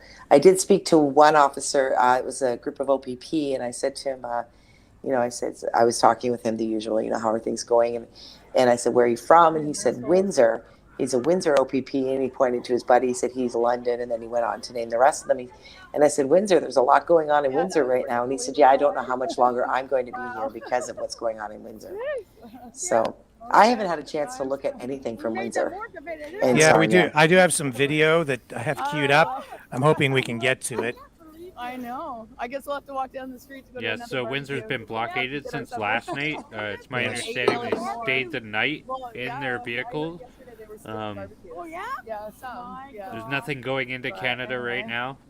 Stellantis automotive plant had to close their Stellantis, shift. yeah, Stellantis. Yeah. They had to There was close like their a pit plant today there. because they didn't have enough parts to put people to work and that sort of stuff. So Yep. it is being effective, and they are doing a hell of a job there. That's these guys. It's really Good. it's really pissed off Premier Doug Ford. He made a statement today. Well, He's not I'm gonna take a not little happy. break now. But And, that's a good I'm thing. sure That's there'll kind be of some more going on. So. Well, you know, it frame that a little differently. It's not a good thing, but Okay, it's an bye. effective thing. It's a necessary thing, maybe, for these guys to get the point across, right? Nobody Yeah. wants to shut the border down. Nobody wants to bring the economy to its knees. Nobody wants to be disruptive. That's not. That's not what anybody really in the freedom movement wants. But the government isn't really leaving anyone any choice. Protest is the only avenue that's been left open, and these are forms of protest, like it or not. And it's been a long time since that border has been blockaded. As I told you before, I covered those blockades back in the early 90s, and they were highly effective. They put huge pressure on the government back in that day. This goes back to 1991. You want to apply pressure to the government? Block the border points like they did, and you get their attention real quick, because the big companies, corporations like Stellantis, which is the Chrysler plant in Windsor, they get shut down. And not just Chrysler, not local, it affects grocery stores, can't get their goods. Every factory, everything all kinds of goods that flow over that border. $400 million a day. $400 million a day in trade crosses that bridge alone. So you shut that down, you're going to get the attention of government and big companies. Now, you can protest in Ottawa till you're blue in the face, but you'll never put that kind of pressure on the government, because you put pressure on the corporations, they're going to put pressure on the government to come to a resolution. Now, the resolution might not be what you want, because of that kind of money at stake, they're more inclined to go in and clean you out. But I saw how they handled it back in the 90s. Police were very responsible. And from what I understand, Windsor police have been very good about respecting people's right to protest. And they've been handling it in a very good way so far. They're a good police service. What we're seeing in Ottawa is unprecedented. And I would say it's a much heavier hand than people are used to. It makes me very uncomfortable. The language coming from the police chief there makes me very uncomfortable. And go ahead, He makes Carla. a lot. Well, he just makes a lot of people uncomfortable. Like being right here in Ottawa, every time I hear more things that he's saying, I'm like, yeah, I almost feel like he would like to incite violence. I don't doubt it. His language is clear. Yeah, that's probably one of the better assessments that I've seen about it. I also seen that there was a here. Hold up. I'll get back to that statement in a second. You guys go ahead. Sure. Obviously, Brendan's chasing something down for us here, but yeah, the Prime Minister's language has been incendiary, divisive, laced with hate. He's been spewing hate, using the unvaccinated as a scapegoat. Now using racist truckers as a scapegoat for his failures. Yeah, I think you're right, Carla. I think that he would like it to get violent so that he can then point his finger at the racist truckers and see, I told you, racist, violent truckers. They're trying to provoke a response. No question about it. And it makes me very, very uncomfortable. They've politicized the police services. What haven't they politicized, honestly? Yes. That's been the problem from the beginning. They've been politicizing a pandemic, using a pandemic for their political purposes. So, go ahead, Brenden. If you guys want to know how slimy the police chief of Ottawa is, he's currently doing a lawsuit against a magazine in Ottawa called Ottawa Life magazine. And inside of this magazine, it details quite a bit of things that I'm not really going to be able to share with you. But all you need to do is Google Peter, what's his last name? Slowly. Peter Slowly, Ottawa Life magazine, and you could read the scoop for yourself. But he's launching a lawsuit against this magazine because he doesn't like what they have to say about him, and it's hurting his feelings. Well, Wow. he's saying that they're slandering him, right? And yeah, I don't have all the details on what those articles were, but it is now a fact that he has sued the magazine. But that's because the magazine has been very critical of his actions as police chief over the last few years, critical of the police service itself and the way that they've been handling. Critical of the police board, which one Yeah. of the things that he said about the police board inside the magazine was that the police board has a habit of Yes, more it or is, Lawrence. less having taking orders from the police chief as opposed to the other way around, like it's supposed to work, is one of their major criticisms in it, which I believe I'm able to state that because it's just the opinion of the magazine that was written. So if that is the case, like with what we've seen over the past few days, with the city and the police chief going to GoFundMe to shut down the Convoy to Ottawa 2022 $10 million funds, that could make a lot of sense.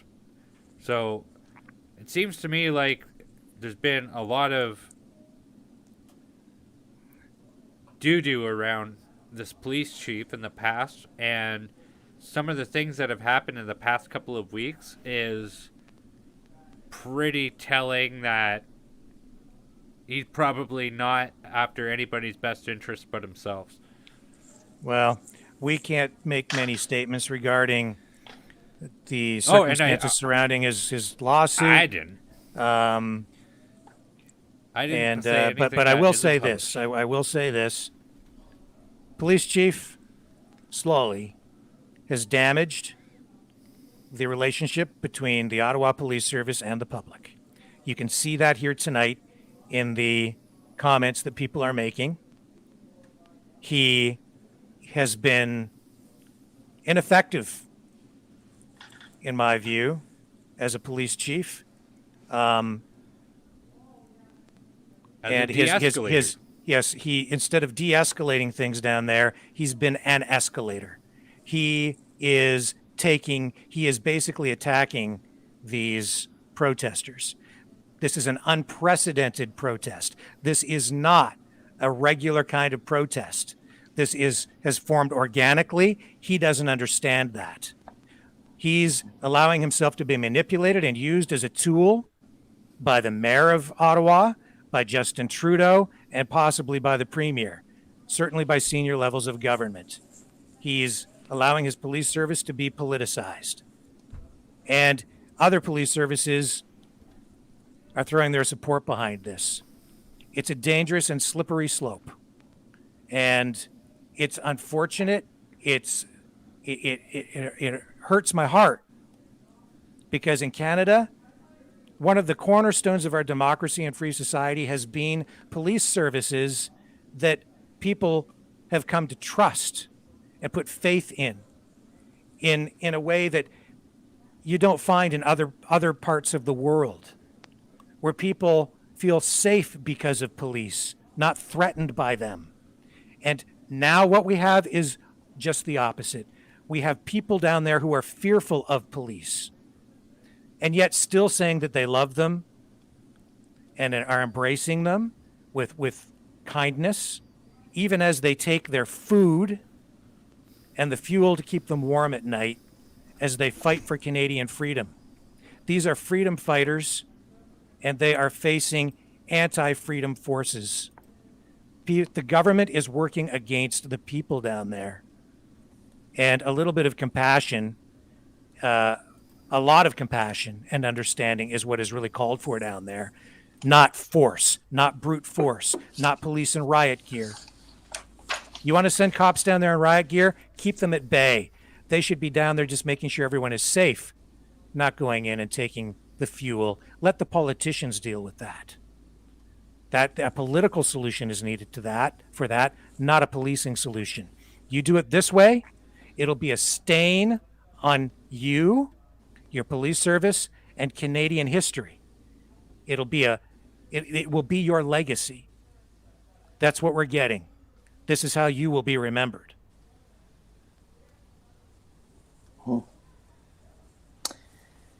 Yeah, he definitely belongs in Ottawa with Justin Trudeau, does he not? Well, we're seeing cracks in the dam with regard to Trudeau now, because we have at least 2 MPs who have broken ranks within the Liberal Party now. 2. That's fantastic. 2 in 2 One- days. Right, one yesterday, another one today. You get a crack like that, it doesn't take long for the dam to break. That's what I said yesterday. Trudeau is done. It's just a matter of time. No matter how this goes. That's right. No matter what happens, they can come in and shut these truckers down. It'll make it even worse for him. Unless he finds some way to redeem himself in a positive and constructive way to end these mandates and give people their freedom back, he is toast. Toast. So I have a question for you, Rick. Maybe you might know if this is a possibility or not. However,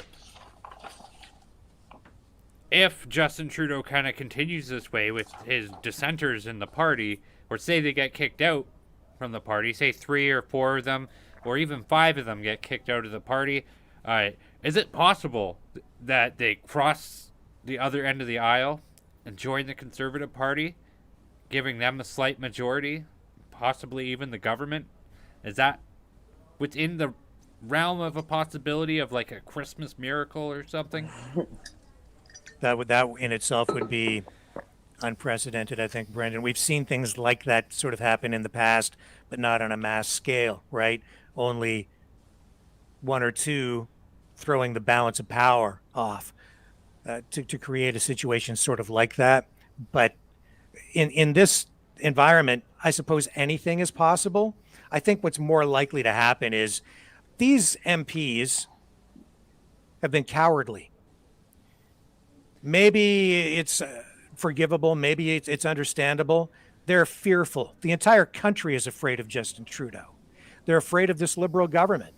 They rule with an iron fist, and they have been ruling through fear, scaring people with the virus and taking that to an even further length with his hateful rhetoric and threats of punitive damages. Don't get vaccinated, lose your job.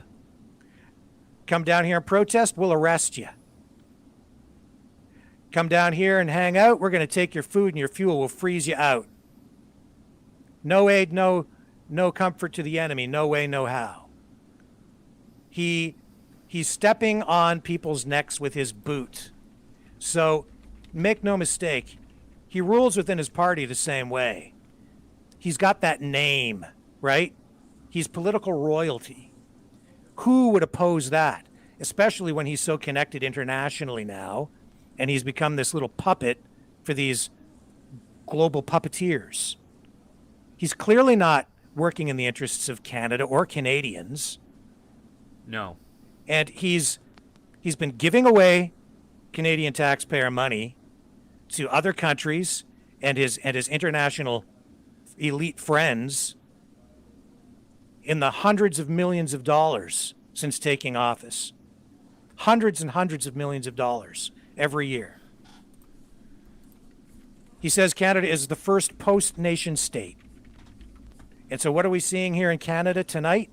We're seeing his government opposing the people. He has no regard for real Canadians, truckers, farmers. And I was thinking about this further today. They keep using this term racist. It's become so generic that when these people are using the term racist, they don't even really mean like racist like you and I or regular people would think about racism. To them, it's just like, you're just scum. It's not even about race anymore. It's not about color. That's why you can be black and be a racist. You can be Muslim and be a racist if you're on the wrong side of the political fence for them.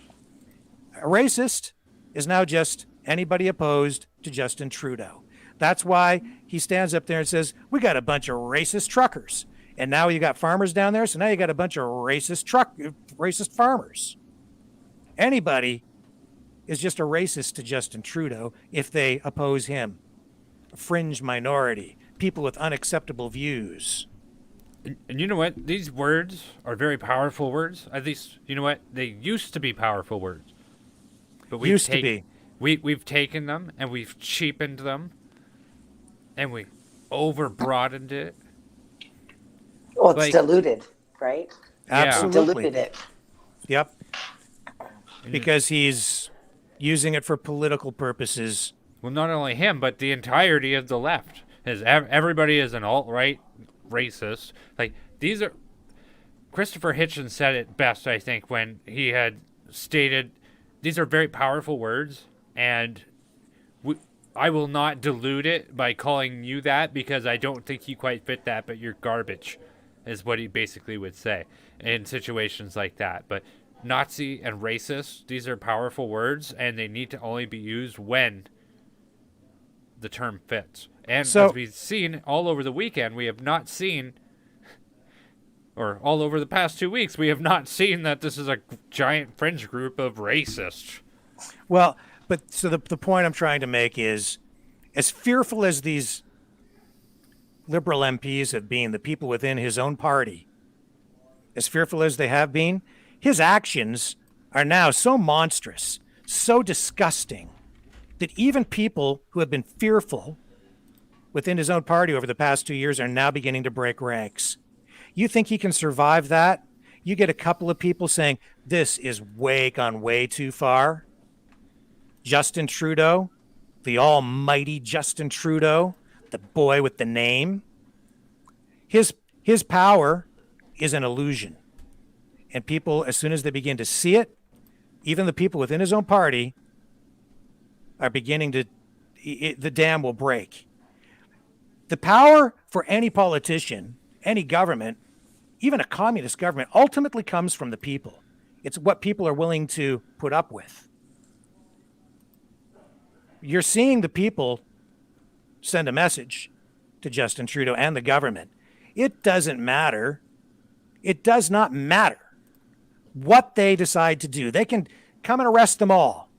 At the end of the day, the message is, we're just not doing it anymore. We're just not doing it. And it might take a little bit more time, but this thing is over. The government, Justin Trudeau, just doesn't realize it yet. He's just too damn stupid. He's just too damn stupid, and his ego is just way too big. He thinks he's insulated. He thinks he's invincible. He's wrong. Well, His days are numbered now. Mark my words. Yay. His days are numbered. His grip on power is slipping. He's much weaker than he thinks he is. I absolutely agree. I mean, whatever he's doing, he's doing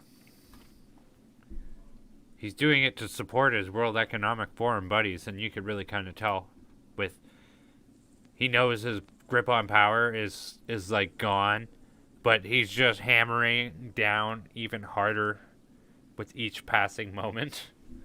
Yes. I'd like to share a video right now of Jeremy McKenzie. He uses he has a channel called The Raging Dissident on YouTube.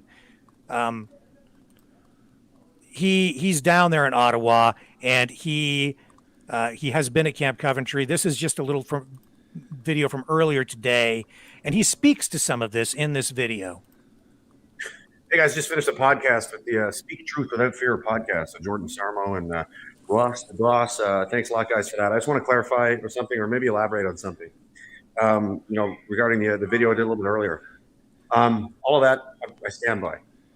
I believe that to be true.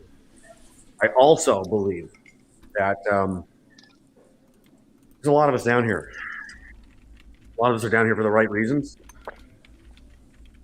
And we believe in what we're doing. We didn't elect anybody. We didn't choose any leaders. Nobody speaks for us.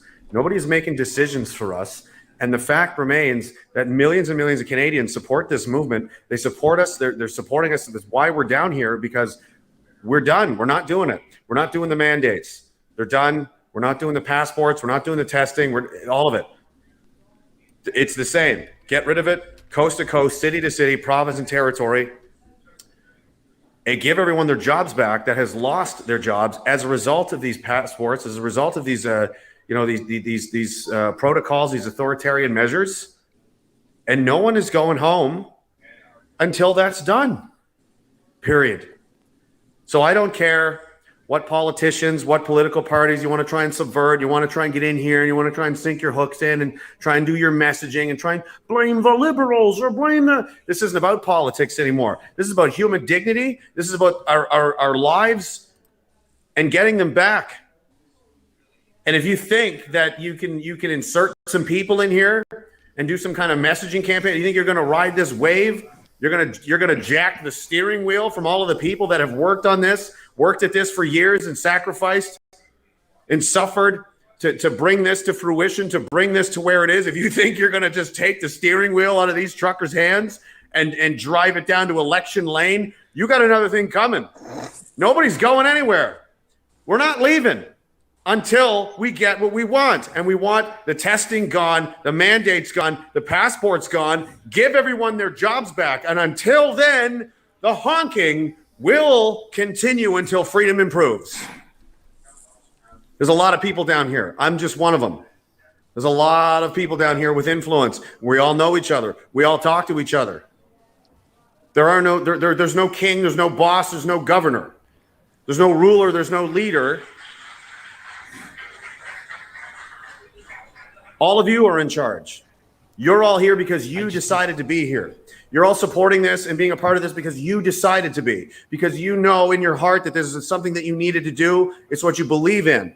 And no one can tell you where to go or what to do. They can't tell you to go home if you don't want to go home. And they can't tell you to stay away if you don't want to stay away. You have every right. You have every right to be here, and you have every right to voice your concerns, and you have every right to be heard, especially after what you've had to put up with for the last couple of years. 100%. Let's go. What do you think? Well, I agree 100%. And that is the tone. That's the tone among the truckers. The truckers just weren't interested in being interviewed. They had a discussion about being interviewed and, even for lives, just with the people that are walking around as well as the media, just because there's just too many falsehoods out there. There's a lot of false information circulating, but he was willing to tell me, like, look, we're not going home and it doesn't matter. Their plan is they're just going to lock themselves in their truck anyway when they come to arrest them. People like me, I'm not going home. Arrest me. I don't care. Right. Yeah. It's what I'm going to do. They have to drag me out. Yeah. And what do you think of his comments saying, it's not really a political thing. And he's sort of taking aim at these politicians who are trying to align themselves with the movement to score political points with their eye on the next election.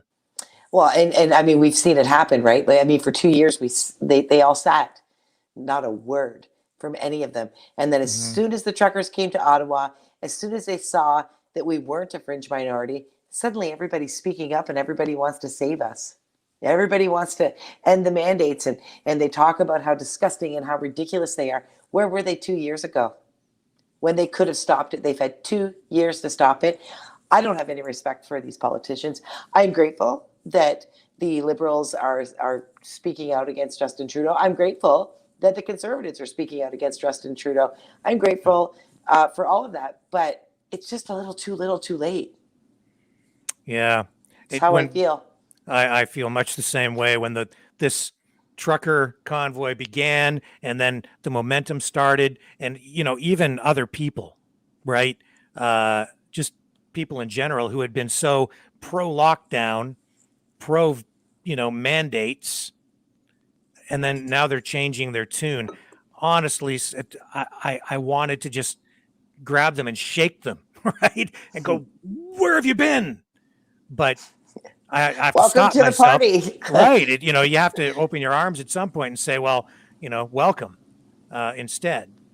But with the politicians, and it's not just them, it's every police chief, it's every mayor, it's every municipal councillor, it's every chamber of commerce, it's every public institution, the leader of every community group, school board, where it's, I know that this week they wouldn't let Liz Valley, our friend, into a school board meeting. She's a mother, a parent, and she doesn't have a vaccine passport, so she couldn't go into the school board meeting. You know, it's all those people. It's those people that you look to and elect to be leaders. It's their job to protect you and protect your rights. And for 2 years, over 2 years, they've failed the people. And now some of them are coming around and saying, well, you know, we're in favor of, you know, that we like the truckers. Yeah, we're behind the truckers. I mean, yeah, we know there's an election around the corner, at least provincially, and I think that, especially in the case of the Conservatives, I think it's all about trying to save their butts, like save their election. Yeah, it's all political. It's just they're opportunists. That's how I see them. Because if they were truly if they were truly against the mandates, they would have spoken out earlier. I mean, it was so obvious from the beginning. So this is all about it's all about an opportunity presented before them. You know, I don't have respect for any of them. And like you said, across the board, all of the leaders. Yes. Yeah. I mean, I guess Maxime Bernier was really about the only one who was consistent from the very beginning, People's Party of Canada leader. And, you know, as grateful as I am to see Pierre Poilievre step up and take a position on freedom, he's sort of, I said this to Brenden, you know, when the convoy began and we began this coverage, I said, you know, the Conservatives are trying to claim that freedom ground now and appropriate that freedom message and take it away from the PPC. And they've been effective in the past week in doing that. And they have. And, you know, I think that they certainly have seen the growth of popularity among the PPC. I mean, look at how even with the election, what was it, 11% that they had, that they grew? Was it 11%? I can't remember with the federal somewhere election. in that range, yeah. But their popularity is growing daily. And I agree with you. Maxime Bernier stood from the very beginning and all of the PPC. And, you know, so now I feel like it's kind of funny because they wouldn't give them any opportunities to speak, the PPC. They basically laughed at the PPC. And I feel like Pierre Poilievre is jumping on the back of the PPC. He's riding in their coattails. He's trying to come out and gain the love and respect from the people in the way that Maxime Bernier did. But again, it's a little too late. Yes. I don't trust Pierre Poilievre right now. There's something not right there. You're right. You're right. And you know what? People will hate me for saying it, but it's how I feel. It's the truth. Yes. I feel much the same way. way. It's my truth. What do you think, Brenden? I feel the same way. And people are echoing that sentiment across social media. There is a photo taken of him and Bill Gates from like 2015 or something like that. So a lot of people have seen that and they're going, oh, I don't know if I could trust this guy. Furthermore, I think a lot of that has to do with Aaron O'Toole saying, we're not going to talk about it. We're not allowed to talk about it. And I think a big part of Pierre Poilievre's demotion that he had like over a year ago, that has a big part of it to do too, because I think he probably wanted to speak out. I think a lot of members of the Conservative Party wanted to talk about these things. They made it very clear during the emergency debate that they had 2 nights ago that their constituents are talking about it. They're talking about side effects from the vaccines. They're talking about extreme amounts of depression. They're talking about their loved ones dying in hospitals and not being able to hold their hands. People are talking about all the horrible crap that has happened to them over the past 2 years, and they're lashing out at their politicians for help. And now, like you've said, this is an immense amount of trauma we've all been through, and we've all experienced it in one form or another. It's too little, too late. Mm-hmm. And this is live footage now. I believe this is Camp Coventry. Okay. I think it is. I wish I knew where that actually was. Maybe you can find a map, Brenden, so we can show folks. I mean, it's clearly not downtown. And we're just going to hang out.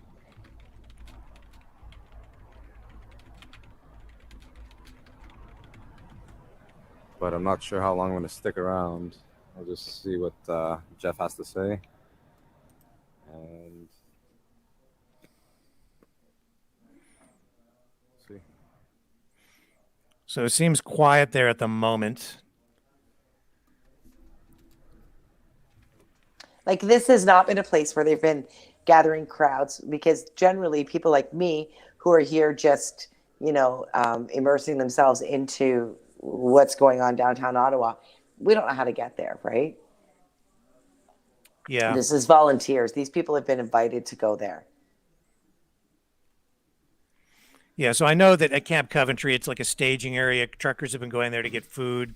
They've been using it as a place to gather fuel and then get it down to the trucks. This was really set up early on when the trucks began to arrive, because what police were doing was directing them to staging areas, parking lots, to deal with the massive numbers of trucks coming in with these convoys from across Canada. And as you can see, they have all these tents set up over there, and that is where a lot of these people have been staying, and providing resources. So apparently, some of this, I did get word from a woman who is there today, and what I understand is police have been in the buildings around there. I think that's a hotel, and they've been surveilling them with video cameras, and so they're being watched, right? Gathering intelligence, and there was a meeting down there after they received notice today that the camp would have to be shut down because it's on public property. The protesters consulted with their lawyer, who advised them that they are there lawfully and that they don't really by law have to leave. Police see it differently. And so they've been told that they're going to have to leave. And if they don't, when police come in, it's likely that they will all be arrested. So they've all been preparing for that. They've been told to get their belongings together, get everything ready to get it all cleared out. There is another location on private property where they're using that as a staging area, and police won't as easily be able to go in there, if at all, to get them to leave. But some of them have opted apparently to stay here and make a stand and sort of force police to arrest them. And if police do come in and do this, we're told that they will not resist. They will remain peaceful, and they'll just allow people to do what they're going to do, knowing that when they're taken to these processing centers that they have set up, these mass processing centers, that it's their view that they really haven't done anything wrong, that they are acting lawfully, and that these charges won't stick anyway. That's what they're saying, that they're not even going to stick for 4 hours. They were talking about that on the main stage today.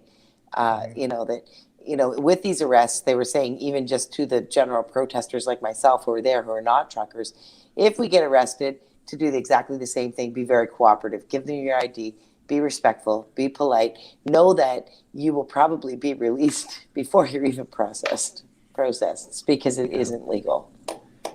And down here, I would say, and this is just my observation, this is an easy target for police, because pretty much everyone here they know is involved in the freedom movement in one way or another, and the freedom protest. So these anti-freedom forces, when they come in, they can go in here and be confident, after surveilling the area, who they're dealing with and who they want to target and what they want to do and what they want to confiscate, because it's a contained area.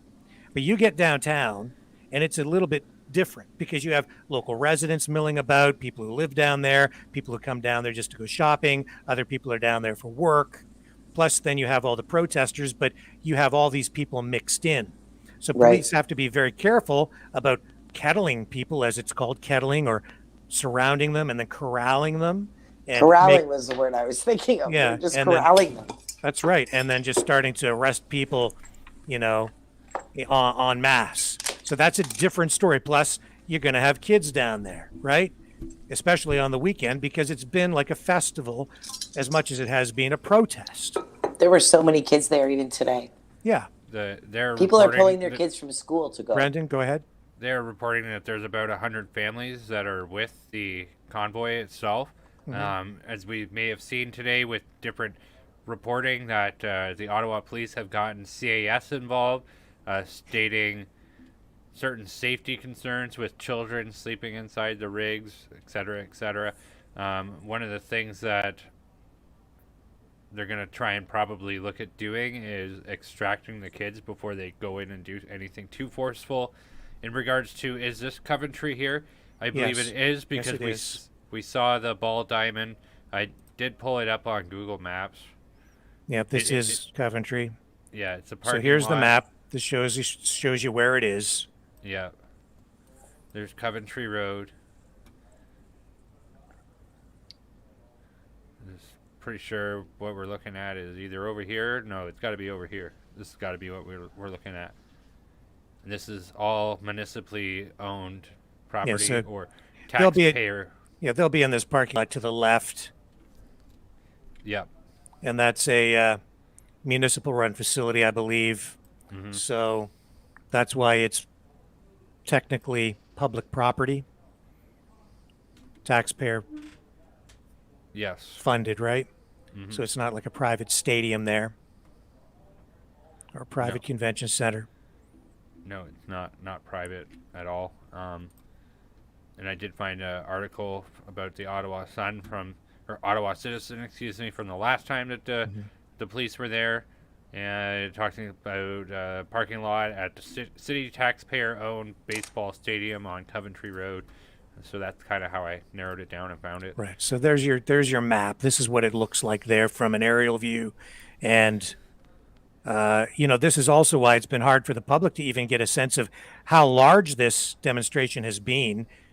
The trucks have been spread out all over the city in different holding areas from the beginning.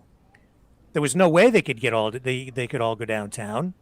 Even if they had tried to put them all downtown, they wouldn't have fit. No. There were way too many. So when the media keeps going on about, it's only a couple of hundred trucks, no, there were thousands and thousands, but they have been parked in parking lots all over Ottawa. And they're still here. Yes. Yeah. I've even gotten word today. So the police, the Ottawa police, made a statement today that a lot of these trucks have taken wheels off their trucks so that they can't be moved. They have drained brake lines, which is also makes it impossible to move the vehicles. Things like that. So something tells me even if you get rid of the protesters, it's going to be a long time coming to get rid of the trucks. Right. Very I difficult. did see them with the wheels off. It was a few pickup trucks that I saw that way, but then now I'm starting to notice that there are wheels off of pickup trucks or off of the transport trucks even downtown. Yeah. So yeah, they've got a real mess on their hands, that's for sure. Let's go back to the Yes. live stream from the from Camp Coventry in Ottawa, where we've been told something is going on there, and but right now it looks like it's all quiet. So in that first live, when I jumped on, it looked like they were taking wood. Yes. Yes. Wood. So not food, fuel this time, just wood. Wood. And food. Wood and food. Wood and food. And I know that police have arrested people for taking food in. I know at least one trucker provided a story where he said that he was there was a woman, and I think it was another trucker, and she said, "Don't worry, I know that he hurt his leg or his back or something, and he slipped on some ice." And he said that she was going to go and get his food because he was going to walk up the street someplace to get some food. And she said, "No, I'll go get it for you and I'll bring it back." So she walked up the street to go get it for him, and she didn't come back for hours. So after about 6 hours, he found out that she'd been arrested, and and she was arrested because she was walking back with the food, and an officer said, "Where are you taking that?" And she said, "I'm taking it to my buddy who's in the truck up there." So she was arrested for aiding and abetting. And that happened where? Downtown Ottawa. Downtown. Yeah. So I really want to know who these police are that are doing that, because it's just, like I said, the police that are down there must have a poker face, unless there's groups of them that are watching for just those things, right? Well, the people there need to remember that police, they'll smile and they'll talk to you and they'll keep it very friendly. It's in their best interests to do that. They don't want anything violent. They don't want to be confrontational. They just want to keep everything on an even keel. But they're working. Right. And if they're told to gather intelligence, they gather intelligence. If they're told to enforce a law that says, you know, anybody wearing a blue sweater gets arrested today, and here's the law that we say, it, you know, this is the way it is, those cops go out there, they've got marching orders. They either do what they're told or they're insubordinate, and they could lose their job. So they're going to do their job. Right. They're not there to be your friend. They're there to do what they're told. So if an officer is arresting someone for bringing someone food, that's on the chief. But the officer too, I mean, as I said yesterday to Brenden, I think we've been maybe a little too charitable with some of these police officers, because I know that they're standing there smiling, but at the end of the day, they do go down there and make the decision. Do I follow through with these orders, even though they might not be lawful, or do I do what in my heart and in my head, do I do what I know is right? It's a difficult place to put a police officer. How do Very they sleep at night? You know, and you hear people saying that about them. How do they sleep at night? And honestly, how do they sleep at night? You know, a lot of them just justified saying, well, I'll just go down there, I'll do my job. They can deal with it in the courts. And then they feel like they've washed their hands of it. Okay, well, I arrested the guy, but he'll have his day in court. And if it's not the right thing, then I guess they'll just deal with it then, and everything will be okay because the court system will hash it out. But it's a cop out, okay? Because in this case, this is political warfare, and they're using lawfare as a tool, as a weapon against these citizens, against these Canadians. It's the government using lawfare. It's not even if it's a law, if the law is lawful. It's not even if the government's acting illegally, they don't really care. It's about harassing these people just to get them the heck out of there. And if the charges don't stick in court, by the time it's dealt with in the court, the government already got what they wanted. Plus, they've already punished the person because they've had to go to court, get a lawyer, they lose time at work, it costs them a whole lot of money. The government has virtually unlimited resources, but you as an individual, if you're charged, you don't. So all they have to do is charge you, and you've already been punished. All they have to do is haul you off to jail, and you spend a few hours in jail, you've already paid a price, right? Even if you haven't done anything wrong. And then the only recourse you have is then to sue them, sue police or sue the municipality or sue the federal government for being wrongfully arrested. Class action lawsuits, that stuff could take a decade. So it's lawfare. Sometimes it isn't, you know, that something is lawful. It's just about using the law as a weapon to make arrests, to hassle people. You see it going on in the States all the time, more so even than you do in Canada, I think, although maybe it's just an undercurrent of it here that we don't see to the same degree. But that's what's going on.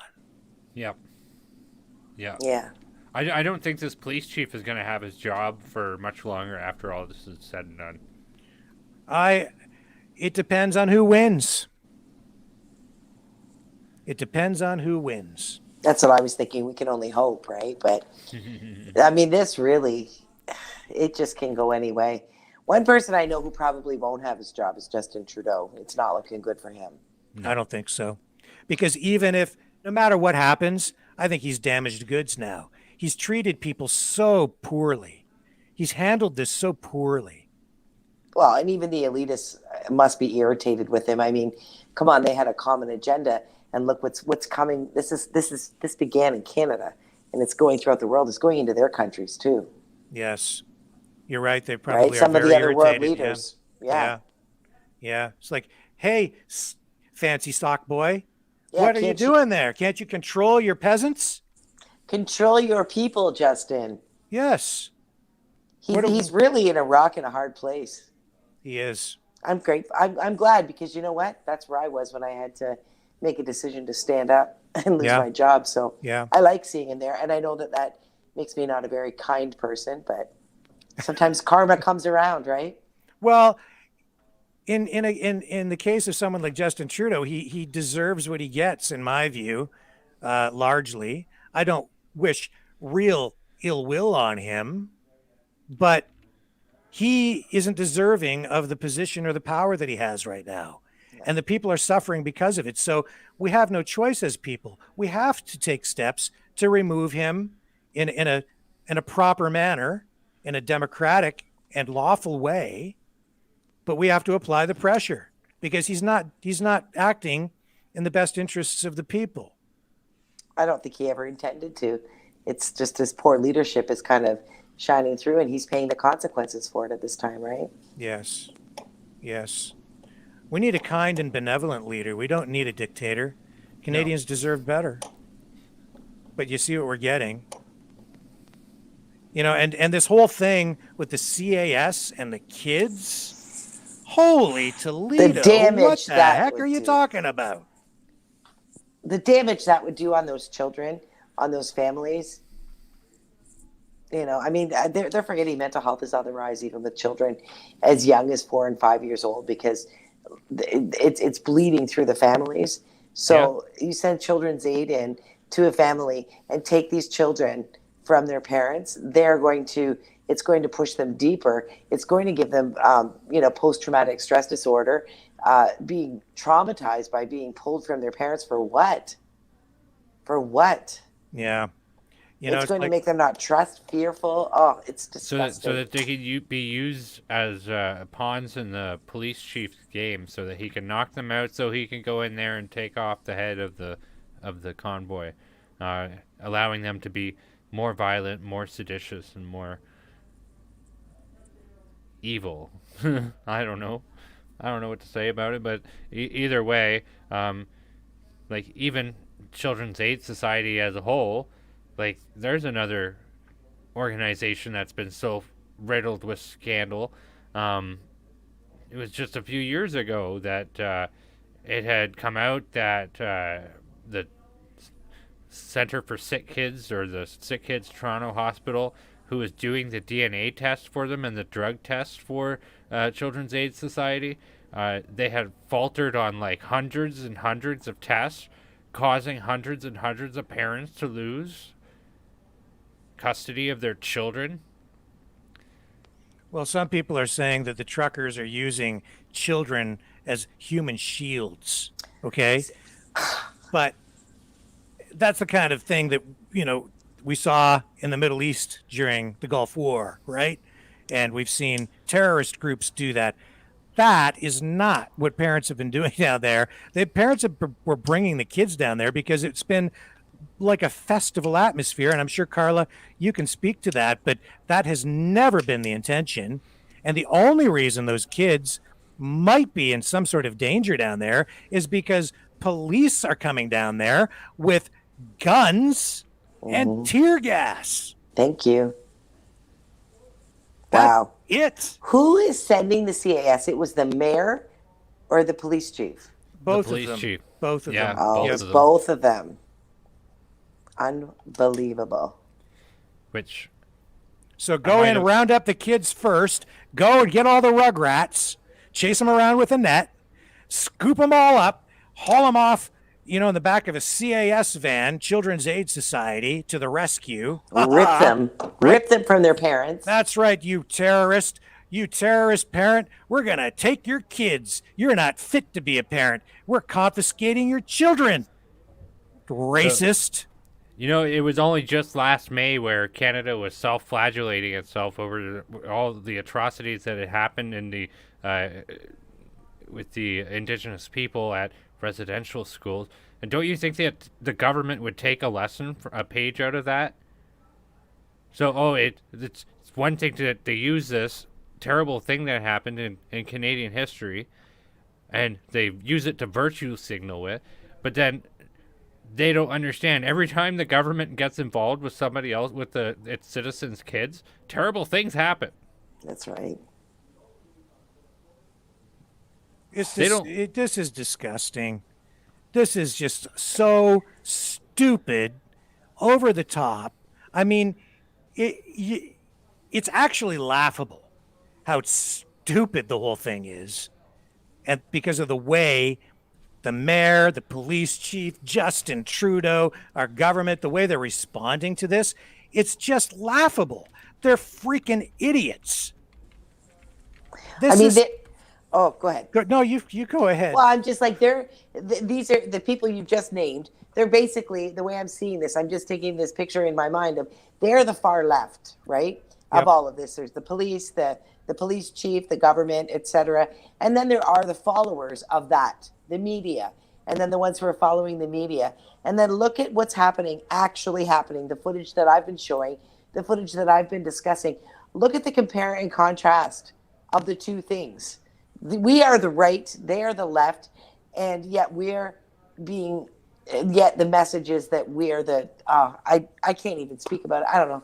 Just that we're terrible. I'm just thinking about the contrast between the two sides. The very thing that they are accusing us of being, they are showing their faces as such. To me, that's terroristic to take those children. There's nothing good that will come of that. Nothing.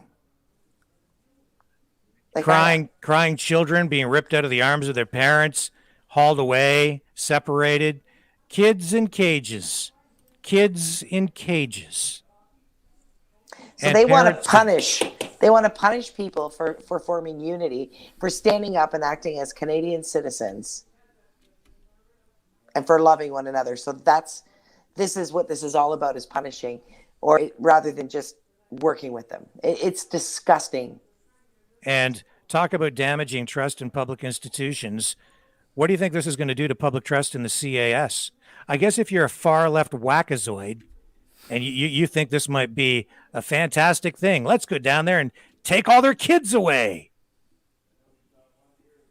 So maybe a small group of people might think that's a good idea. But you think about what you're about to do.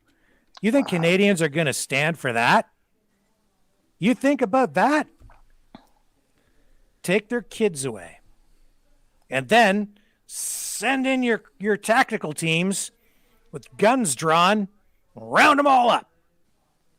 Yeehaw! Wow. Whip it out. Show us what a big man you are. Whip out your army, Justin, your private little militarized police force. Send them on down there. Yeehaw. It's awful. Is it just me, or does anybody else think that the mayor and the police chief and Justin Trudeau are all working a little too closely on this issue? Like, isn't the whole part of the democracy supposed to be that these are all supposed to kind of be separate institutions? No, I don't think so, Brenden. Normally, you have to have different levels of government working together. There doesn't need to be separation. You need cooperation and harmony and efficiency.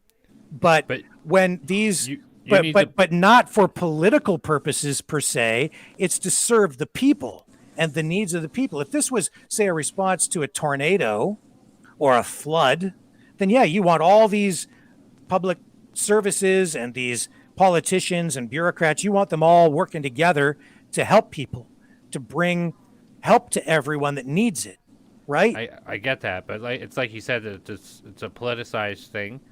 The mayor is not supposed to be in cahoots with the police chief. The police chief is supposed to be its own independent thing, because there's not politicized.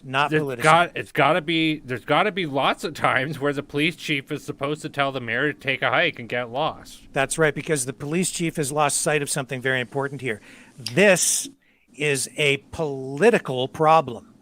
this entire situation is politicized. And so he has to be very careful about how he handles it, because he has to be careful not to allow his police service to become a tool of the state, of not just the state, but of a political party or a prime minister that has specific political goals to further his political ambitions and his political and cement his political power. It should never be about that. The police service should be down there and be as apolitical as possible and keep people safe, regardless of who they are. Keep everyone safe. But what's going on right now is you have political people. You have a mayor with his political perspective and his political ideology, the prime minister, the premier, all these municipal politicians, and they're all in chorus, singing from the same songbook. And they want these truckers out of there because they're a political problem for them. These mandates are a political problem for them. Is this really about people's health now? Is that what this is about? Because if the police are down there enforcing these laws because it's about people's health? Because that's what this was supposed to be about in the beginning, right? It's supposed to be suspend people's rights because we have a really serious health problem that we have to deal with. No discussion of that. Right. So is that what this is about? Are the police going down there to keep people safe because this is a health issue? Are they enforcing some health mandate at this point?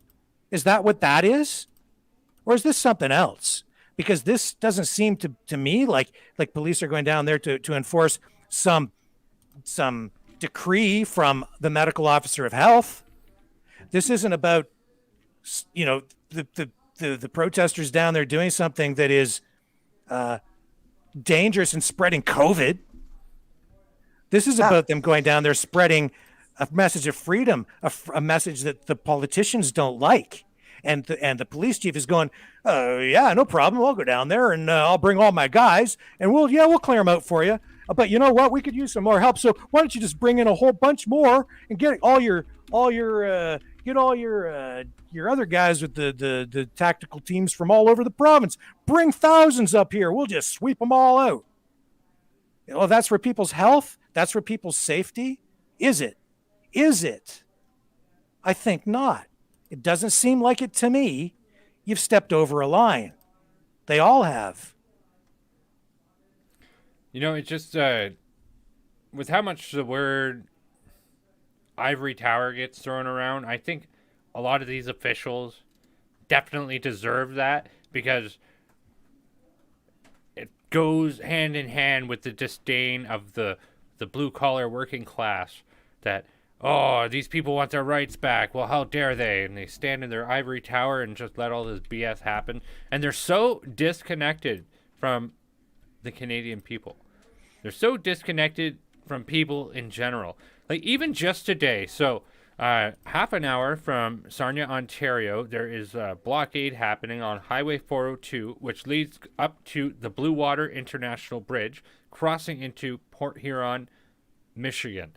Mm-hmm. So today, the Sarnia Health, the Lambton Public Health had posted a notice on Twitter, and it says, due to border protests in the area, which it is not in the area. It is like, it's got to be at least 25 kilometers down like a huge road, and all these dudes are in tractors blocking that section of the road. But anyway, I digress. I'm sorry. It says, due to border protests in the area, Lambton Public Health has temporarily relocated services off-site from the main office location in Point Edward, Ontario. The safety of staff, clients, and community partners that access our services and faculty is of the utmost importance. Restricted access to the facility is already in place due to pandemic response priorities. The temporary relocation of the office will impact services currently available that utilize a modified access approach. Learn more, service changes, blah, blah, blah. Anyway. So are you saying that this is if I'm hearing it correctly, are they suggesting that their safety is in jeopardy because of the truckers? Yes. They're implying that their Precisely. safety is in jeopardy because of the farmers The farmers. blockading, Oh yeah, the racist farmers who Yeah. can't go a minute in time without exciting their rage against healthcare workers. Like, they see a nurse and they snap. They just gotta smack them. Yeah, I don't know. Yeah, so like they this whole narrative that they're trying to spin, where truckers and farmers now want to attack and assault healthcare workers. It's it's a new height to the stupidity, right? It's just, is anyone buying that? Anyone? Sadly, I think many are. You're probably right. The Yeah. media is powerful, right? The pen is mightier than the sword, and it's Digital dangerous when media. they're lying. Digital media is more powerful than a standing army. This is a video from somebody that was at the blockade in the Sarnia area earlier today. We'll just let this run, and this should give you some sense of kind of what's going on down there, I think. I'm not sure how much you can actually see of the actual blockade. 402 westbound towards Sarnia, and it's closed down, it's shut down. We know that Windsor and Detroit's blocked right now, and we don't we'd prefer to keep traffic moving across the border and keep the industry working and running. But at the end of the day, we all want the mandates to drop. That's really our purpose. That's really our goals, and that's what we're here for. So we're hoping that Ottawa is talking. We're hoping that Ottawa is getting through and getting the message across, so that we can all go back to work. That's our goal. None of us want to be messing around doing this stuff. We have better things to do. So I'll just switch this camera around and show you a bit here. The front of the convoy here. Tractors behind. As you can tell, the highway's dead. It's closed, totally shut down. So we did mention that we're going to leave one lane open, but the police said, no, we're going to shut it down anyways, because we're just for safety's sake. So anyways, that's what's happening today. Really, at the end of the day, we really want Ottawa to just drop all the mandates, and then we all get back to work and have these problems, because we do know the truck drivers are spending an extra 4 or 5 hours at the bridge, and we want that merchandise to keep on coming back and forth. We love industry. We love to keep it going. So, but anyways, hopefully the government can shut those mandates down, and we can all get back to work and not have all these hassles and pains. You know, another day, one of our truck drivers that wasn't vaccinated, he had a threat that he's going to get a $6,000 fine for not being vaccinated. So that kind of stuff doesn't have to happen anymore. Like they ran for 2.5 years without any problems, and not being vaccinated. Now they're being threatened $6,000. It just doesn't seem right. So anyways, that's what it's all about for us. And yeah, you do want to join the party. It's a little bit difficult as the highway's blocked down, but the desire to join the party, give me a ring or send me a DM, and I'll find a way. It's just right now, just farmers, just tractors out here and doing our thing. So thanks everybody. Thanks for your support, and wish you all a wonderful day. So they're still there. They're still there. I just looked it up. Where they're doing the blockade is 50 kilometers from that public health office. 58 kilometers away. You'd think they were in Renedade's backyard. That's the public health doctor for Sarnia. Yeah. It's just propaganda. Like, it's just pure and simple, plain, straight up propaganda. Send out a message that makes people scared.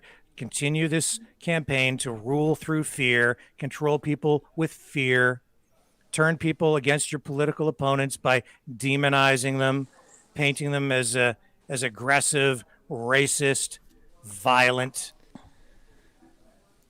It's just a big load of crap.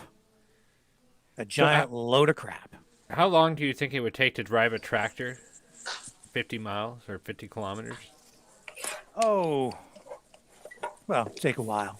Yeah. I mean, probably like at about 30 kilometers an hour, so an hour and a half. Yeah, it would still take long a couple of hours, right? So, but you saw what they're set up with. They got porta potties, they got supplies. They're going to be having barbecues out there and that sort of thing. They're not going anywhere. This one's going to be a little bit different than the Windsor blockade. I don't think these guys are going anywhere anytime soon. I'm not sure that the one in Windsor's going anywhere anytime soon either, Brenden. Like, they've been there all day now. It looks like it's also an attempt to just keep it shut down, not like the first time. Yeah. They were there all night last night too. Right. Yeah. And we do have some footage from there from earlier to just give you again a sense of what's going on. Let me see if I can find that footage for you.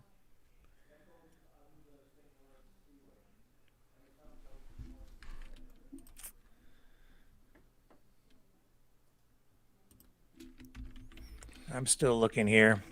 I'm going to try and see what I can find too. I did have this footage that we found, came in earlier.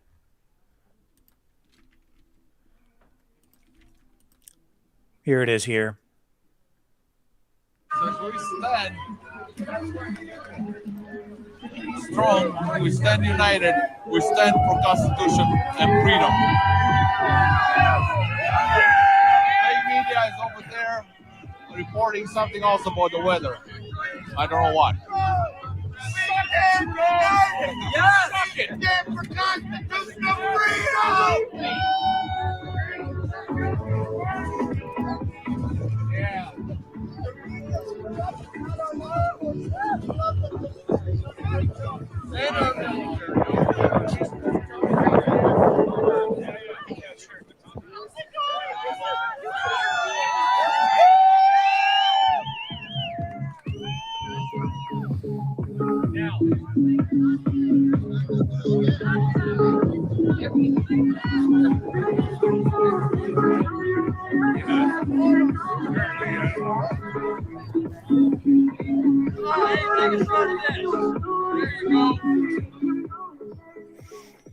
So what are your thoughts on this, Brenden?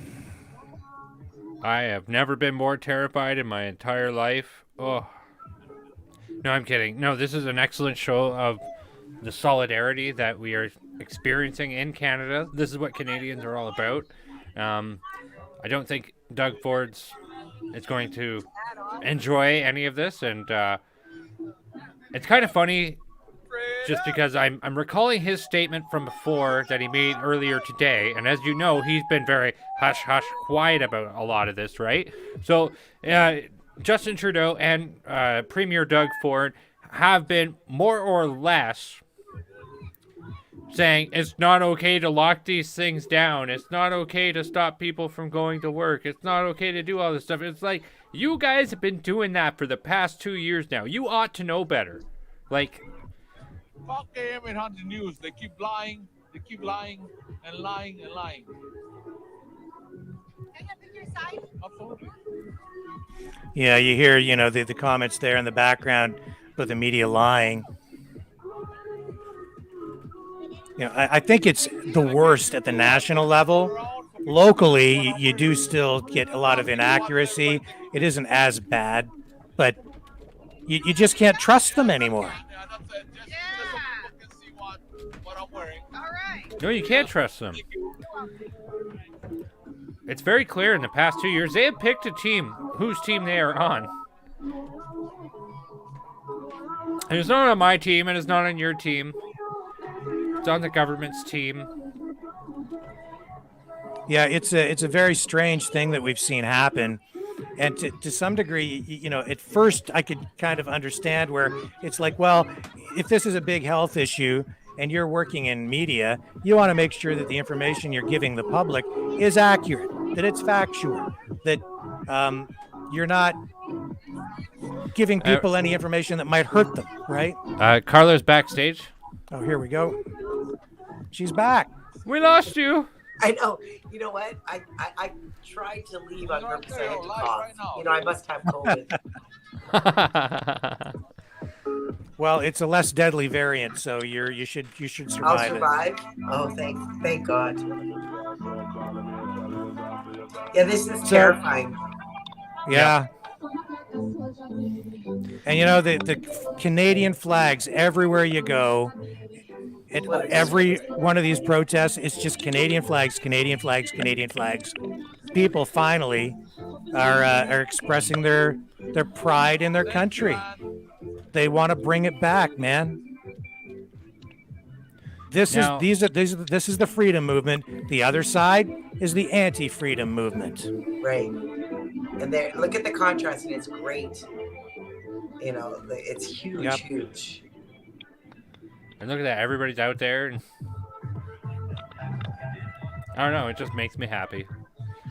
I can't tell you guys how much I've never carried as much joy as I have in the last 11 days of being immersed in this. Yeah. Tonight, I'm a little disgusted in our government, in the mayor, in the police, in the events that are taking place, you know, and so I'm going to embrace that for a moment. But I can tell you, they will never take away the joy that this has brought, you know. And I'm going to go back tomorrow. I might get arrested, but you know what? I'm still going to have joy. They can't destroy that. So, No. you know, in the people on the other side, these politicians and bureaucrats, like, what is it in their head? It's kind of like, are they thinking, is the police chief in Ottawa thinking it's all a trick? They're just partying down there to make it look like they're patriotic and they're just having fun. The whole party is just a ruse. We have to go down there because they're actually a bunch of terrorists. That whole party thing, it's just a facade. Don't be fooled by it, all you officers that I'm sending down there. You get down there and crack down on them because they're just partying to put up a front. It's all fake. It's a big fake party. Go get them. I don't know. Is that what it It is? must feel threatening. Somehow, you know, I mean, Brenden kind of touched on it. He was a little bit leery of the closeness, you know, between Justin Trudeau, like the camaraderie between Justin Trudeau and the police and the mayor. And perhaps, you know, they can see how embarrassing this is for Justin Trudeau. Maybe they're in cahoots. Maybe they just wanted to end for that. They certainly can't think anything else. You know, we are. I suppose we're intrusive. We have occupied, but then just back down. Join our party. Come down. I wish he would come down. He could bring freedom socks. Imagine what would happen if Justin just came out, right, and said, "Here I am, guys. You know what? I'm sorry." Yeah, I'm sorry. They would forgive him. That's the kind of people that are there. He would be reelected in a landslide. People would love him. He'd be prime minister forever. Let us But not in- forget, though. If he What's says that? I'm sorry to the people and gains the favor of the people, then he has to deal. I'm sorry, and if he stops it and says I'm sorry and makes that change, he's letting down people far more powerful than he believes Canadians to be. Yes. And I think he's But more afraid of that. Instead, he's divided us so hard. So I've had a bit of a freedom day today. I went down to the Leaky Tank, which is internationally known for delivering delicious plates of freedom, no matter what your health status is. So big shout out to the Leaky Tank for delicious breakfast, great food. All are welcome there. So check it out if you haven't. So I started my day off with some freedom breakfast, and then I went out to a afternoon protest in Sarnia. And to my point, I'm standing there, and a woman stops her car and screams at us, "You're all a bunch of bleeping Nazis." And I'm there holding a Canada flag in my hand. And I mean, don't get me wrong, majority of the response was overwhelmingly great. It was overwhelmingly great response for what we were doing there today, but that's what he has done to these people. He's labeled as Nazis, and this woman has to stop her car, and she almost got rear-ended for stopping her car in the middle of the street, just to scream at us, you bunch of Nazis. And ironically, You know what a Nazi is?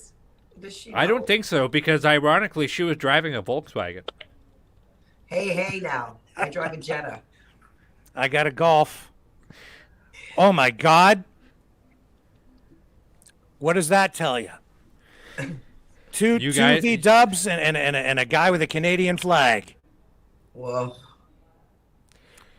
I don't think I could associate myself with you two anymore. You haven't driven my car. It's okay.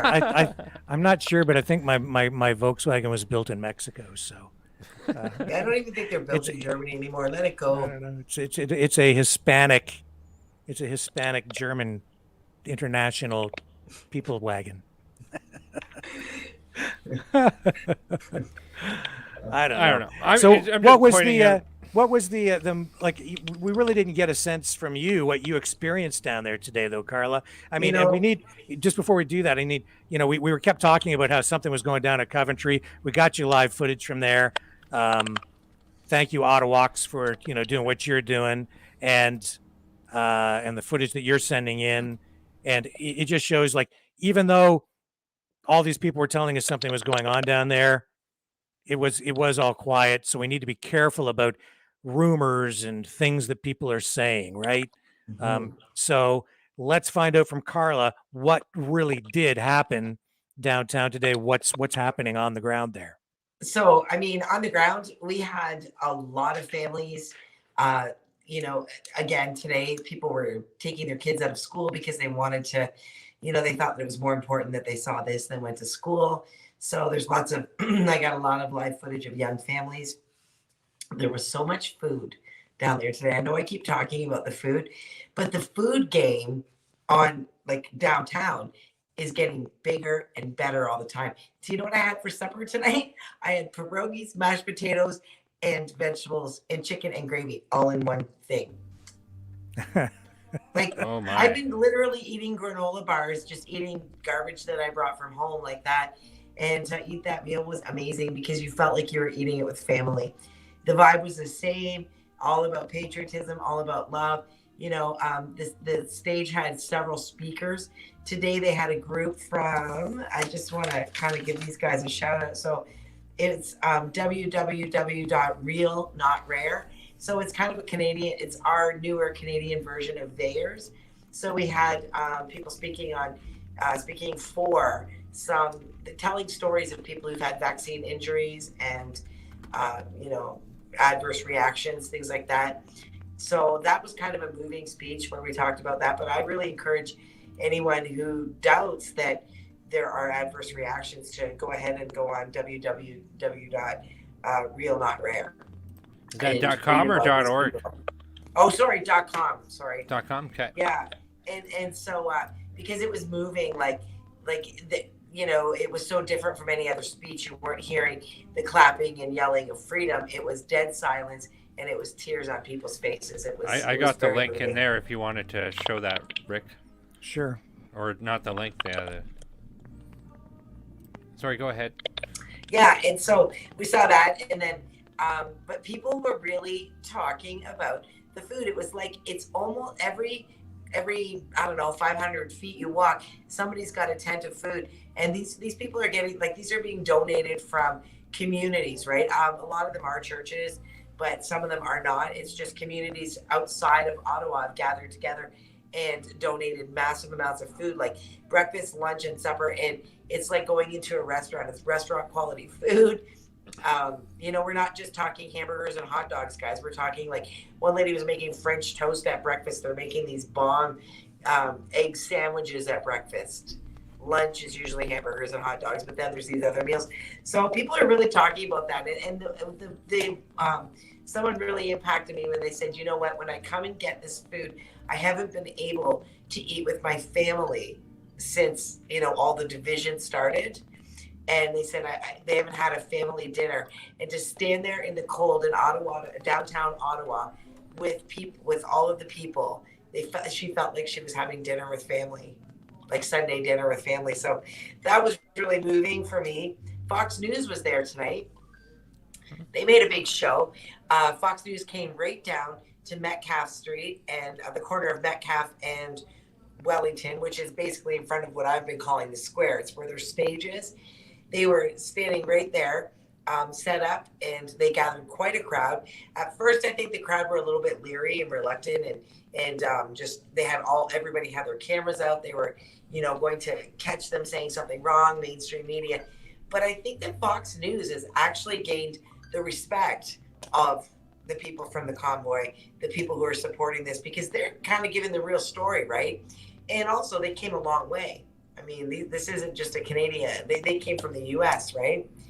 And they did a really good job, Fox News. So I'm going to try and catch later, whatever she was doing, like whatever they were reporting.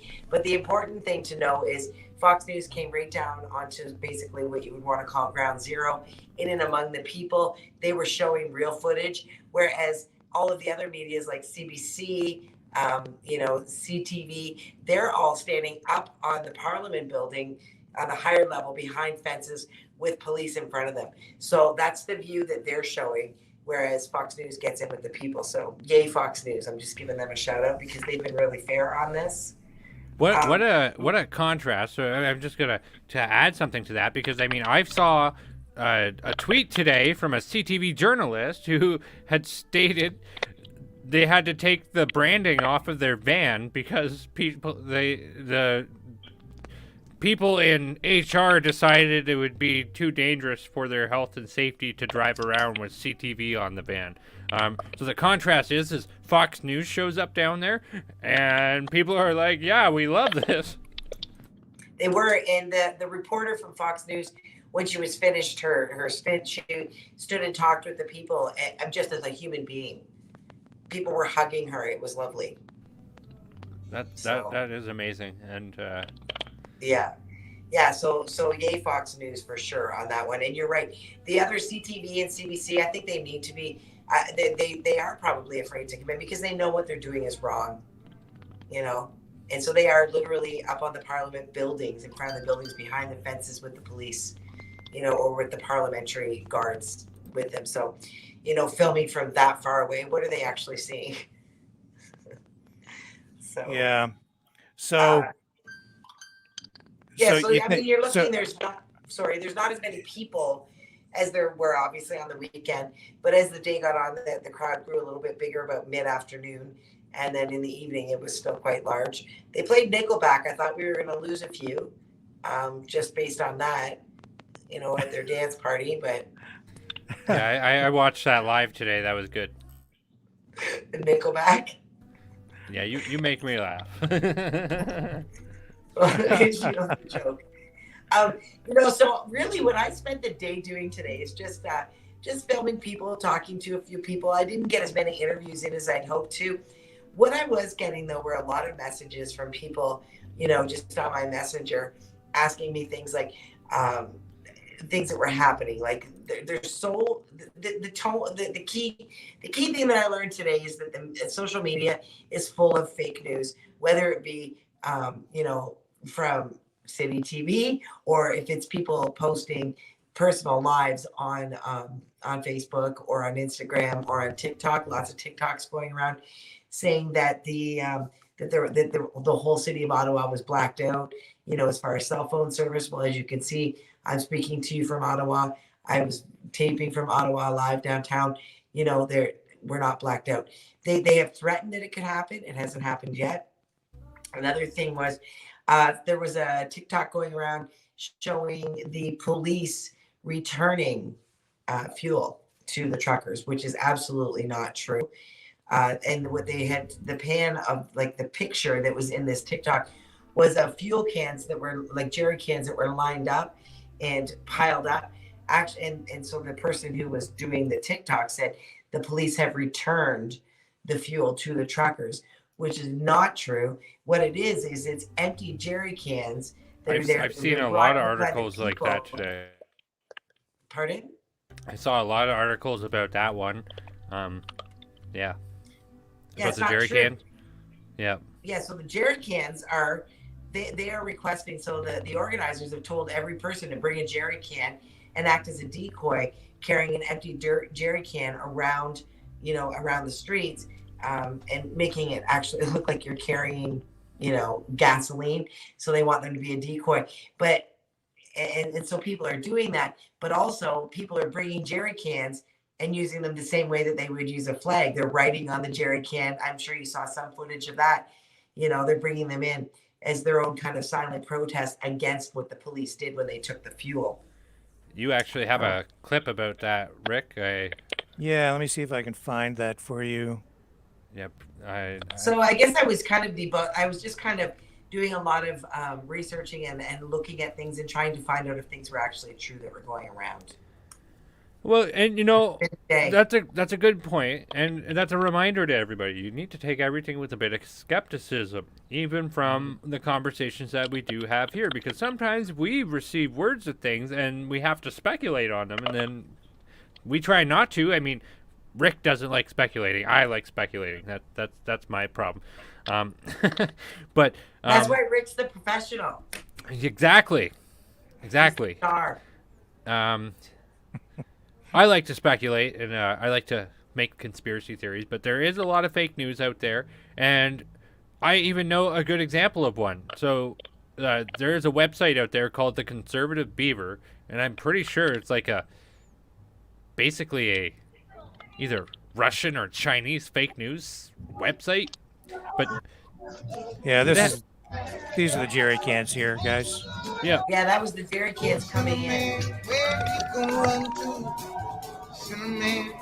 They gonna run to. So that's not they gonna run jerry cans. Clearly, it was not returned by the police. And I think just on that note of the fake news, I think, when we think about our government, they used fear initially to do this whole thing. And so now they're grasping at straws to get us out of Ottawa.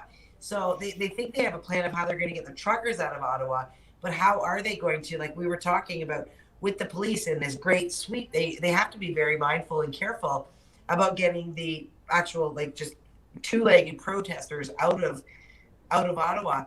So perhaps, has anyone considered that there is a possibility? We talked about Antifa, we talked about plants that were going to be within the protest.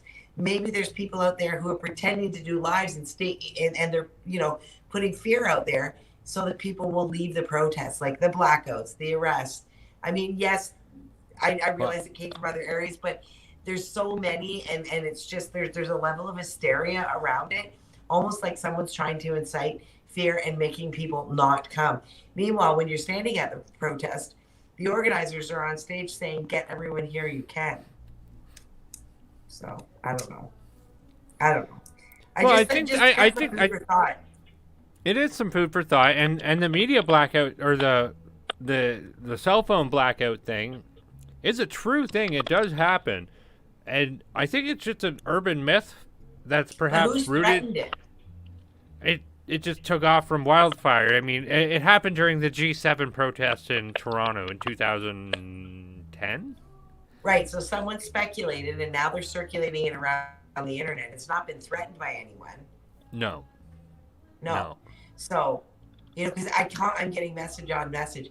Can you still? I haven't seen a live, and I'm like, I've been posting. I think I've been shadow banned, right? So, I've been posting my lives, but yeah, and answering messages, but. Yeah, so during the day, people should go to your Facebook page, right? That's where you're doing your lives. How do people find you on Facebook? By my name, Carla Olson. Yeah, just type it in, Carla Olson in Facebook, and check out Carla through the day because she's posting all kinds of awesome content. And then she comes on here at night with us and tells us, what she's seen and gives us the real story. Yeah, so that was just basically the day. It was just still that same vibe. Few newer people that are just coming out today. Talked to a few people from Ottawa. Oh, there were a couple of counter protesters today. They were just kind of on the middle of Wellington Street, between the middle and the end of the line of trucks. And they just, quietly held their signs saying, give us our peace back, let us have our city back type thing. There were two people, and they were just talking with the protesters, and it was a very calm exchange.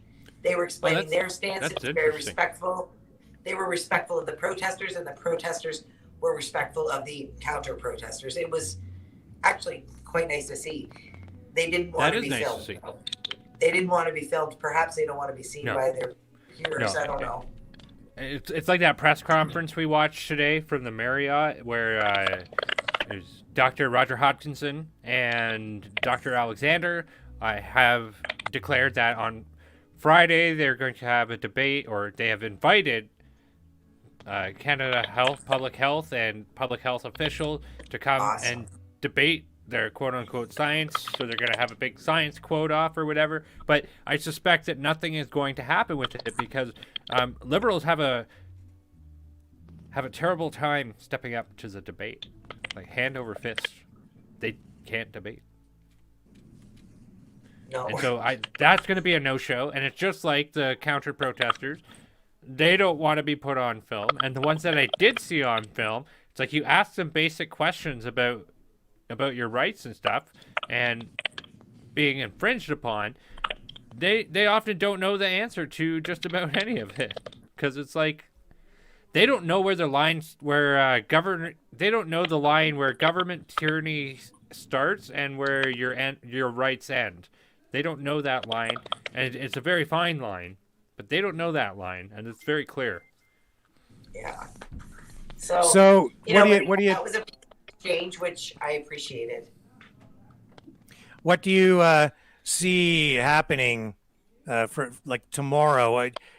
I guess from what I'm seeing, it looks, and you tell me if you agree. I think the trucks are going to be there in the morning. I believe that I'm going to get up, and there's going to be trucks there tonight. My plan is to make sure I get to bed early. And get up extra early, like around 7 o'clock. That's when the truckers are kind of outside their truck. They're having coffee, they're socializing, and maybe I can get some more information from the truckers. It's very quiet. There's no other people. Right. I believe and I think if they were going to roll out, that's when they would roll out. But these truckers are not going anywhere.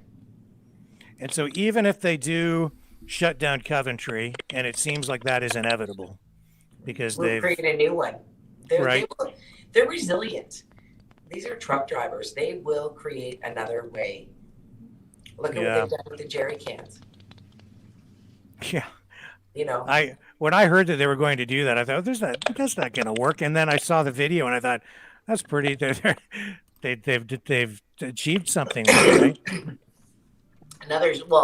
And here's something. I mean, really, they probably could shut down Coventry, because you said that Coventry is, it's where they're coming to warm up, where they're coming to get food. So you know what? We've got to adopt a trucker now.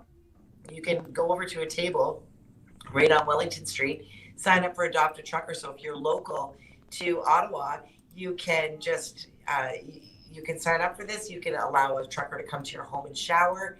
Well, it wouldn't be a very far stretch to say allow a trucker to come over for dinner.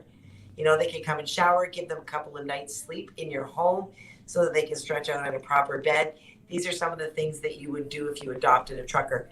You may give financially, you may support them with more food, things like that. So, they will just rise up. There's a level of resiliency. Every single person who has been to Ottawa, who's visiting Ottawa, who supports the truckers, who is a trucker, we all want the same thing. We just want our freedom back. Whatever they squash, we're going to lift up. Look at the way that this whole thing has been organized, from something that really started as an organic grassroots impromptu thing. And now all these people, these Canadians, have come together. They've created actually a community, a little community down there. Not only just a bunch of people gathered together, but a way to feed everyone. They have all basically social services established now. They have, these charities set up, adopt a trucker. Imagine if these people were actually running the country. Well, and that's kind of my hope. Honestly, as far-fetched and as crazy as it sounds, this little underground community right here of Canadian citizens, these are the people I want to live with. These are the people I want to run this country. Yeah. Seriously. They've shown the best side of Canada. They've shown what the country is supposed to be all about, and I think it was at one time. This has brought out the best of people. Where the pandemic and all this crap spewing from the prime minister's mouth, it's really brought out the worst in people.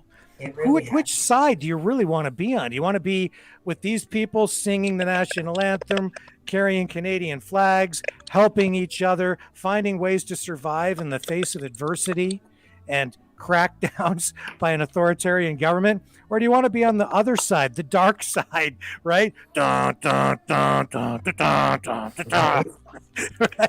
Come on. I know. I mean, it's amazing that would even be a question, right? I mean, why would anyone choose the other? Well, I think that's a great question to kind of leave the night on. It's been 3 hours and 6 minutes. Can I just add one little thing? Yeah. So they did announce today, this is a list of some of the things that they need. So if there's anyone who's watching this podcast that's planning to come to Ottawa and you're looking to bring something to help out, again, here's the resiliency. They've taken some some of these things have become unavailable to them. Maybe it's from the police or whatever, but they're asking people, every single person that comes, to bring an empty jerry can, shovels, salt, like road salt, for snow, sleds. So if you've got a sled at home of any kind, basically the reason they want the sled is to move the jerry cans with fuel in them or salt. And they are saying if you could bring some fuel. I don't have an answer of how that would work for the fuel, but I know that it's pretty simple to bring the other things. Here's one final thing that they talked about.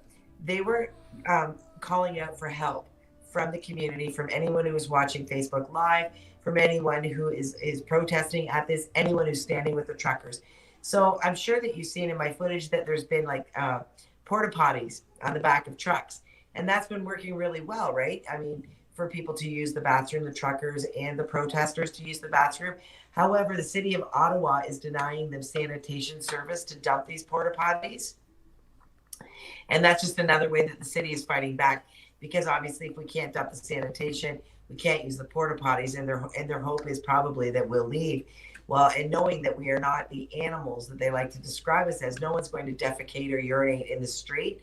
So we need to get these porta potties, we need the city sanitation to cooperate with us. So they've asked that anyone who hears this message would just go ahead and give the city of Ottawa a call and, let them know that you're a tax-paying citizen and that is their right to be able to dump this to utilize the sanitation system. So there.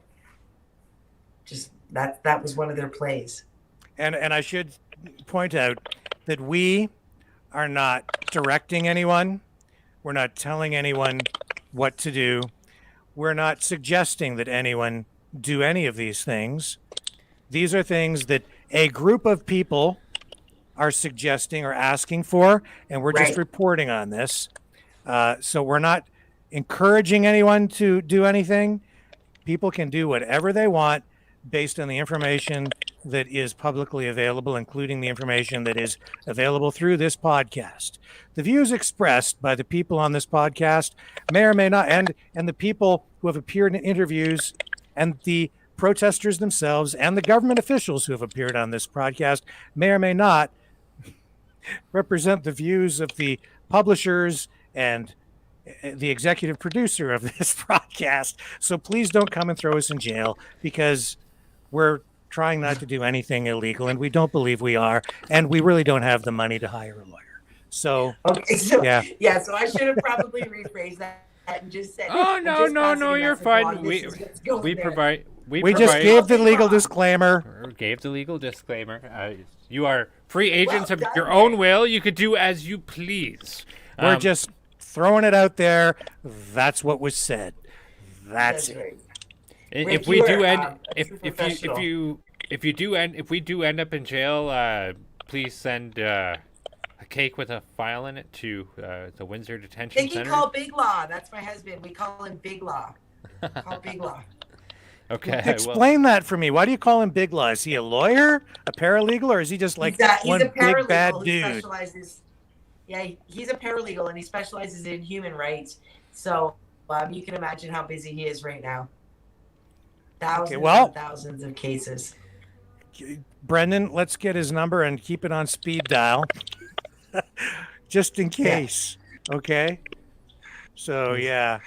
And I call him Big Law as just a joke. And keep big files on hand and cake mix on hand in case anybody needs to mail us a cake with a file in it. Be great. Yeah. So Guys, think of the people we'd be going to jail with, though. Maybe we wouldn't want to leave. Yeah, I don't know. If they're really truly bringing people to a compound, maybe that's where we would like to be. Well, that's the thing. It's like in some of what I've been hearing from people down there and some of the videos I've seen, it's like the people are saying, okay, we're not afraid. Don't be afraid to come down. Don't be afraid to be arrested. So what? They arrest you, they process you, they let you go. It's a lawful protest. These charges are not likely to stick anyway. So quit being afraid. Stand up for yourself. Stand up for Canada, and just if they arrest you, they arrest you. It's a temporary thing. It's not like you're going to jail for the rest of your life. So what are you afraid of? What are you afraid of? And again, I'm not encouraging anybody to go and get arrested or not give it some serious thought. But there's some merit to what's being said there. I mean, what's the worst the cops are going to do to you if they say we're arresting and you say, okay, go ahead. Well, then away you go, right? What's the worst that can happen? I guess you end up in court maybe, but I don't know. It's not like you're going to get the electric chair or something. Cavity search. Haven't you ever seen that movie, Rambo? They spray him down with a fire hose and all this other bad stuff. That's not happening to this guy. Well, as heavy-handed as they're being, I just in the house. Yeah. Although I have heard some bad stories about what's happened to Pastor Arter, but anyway, I don't know. We're not telling anybody to do anything. If you want to go to Ottawa, that's your choice. Nope. If you don't want to, don't go. It's up to you as an individual. It depends on how you feel about things and what your views are and what you want to do as a Canadian. But right now, the country is on the verge of big change, and when all is said and done, years from now, when our children, grandchildren, and future generations look back on this, how history is written will depend on all of us. And the question will be, what did you do? Where were you and what did you do? Were you involved or were you sitting at home eating Twinkies, watching Netflix? When you should have been watching this podcast. Yeah, exactly. That's right. Well, anything else you want to add before we sign off tonight, Carla? Pardon me? Yeah. Anything you want to add or think that we might have missed tonight before we sign off? Yeah. What's your YouTube plug? I think it's no. Well, no. You know what's crazy? This is just something. You guys are the and I'm sure many of your viewers are probably YouTube people. All I want to be able to do is go live on YouTube because Facebook censors me nonstop, right? And so I think that I would do better on YouTube. In order to go live, I thought I only needed 50 subscribers. So I put a shout out on my Facebook for 50 subscribers to my YouTube, and I got like 150. I need 1,000 to go live. So I don't think I'm ever going to get live on YouTube, but because I don't have any content on YouTube. So I don't need to plug YouTube. What I need to do is just continue to show everybody what I'm seeing. Well, we're live on YouTube right now. So, everybody out there, help us. Like, share, subscribe, ring the bell. to get notifications, and that just helps us stay on YouTube, stay live, and bring you more content, because that's what we're here doing. We just started doing this because we felt it was important to make sure you get the full perspective and as much of an uncensored, unedited, uncola kind of view of what's going on with this freedom movement. So I guess that's it. You're doing the great job. Everybody loves you. You're the star of the show. Just look at the comments throughout this thing, man. Everybody loves you. People make bad comments about me, especially the trolls. I love a good troll, though. I don't even respond.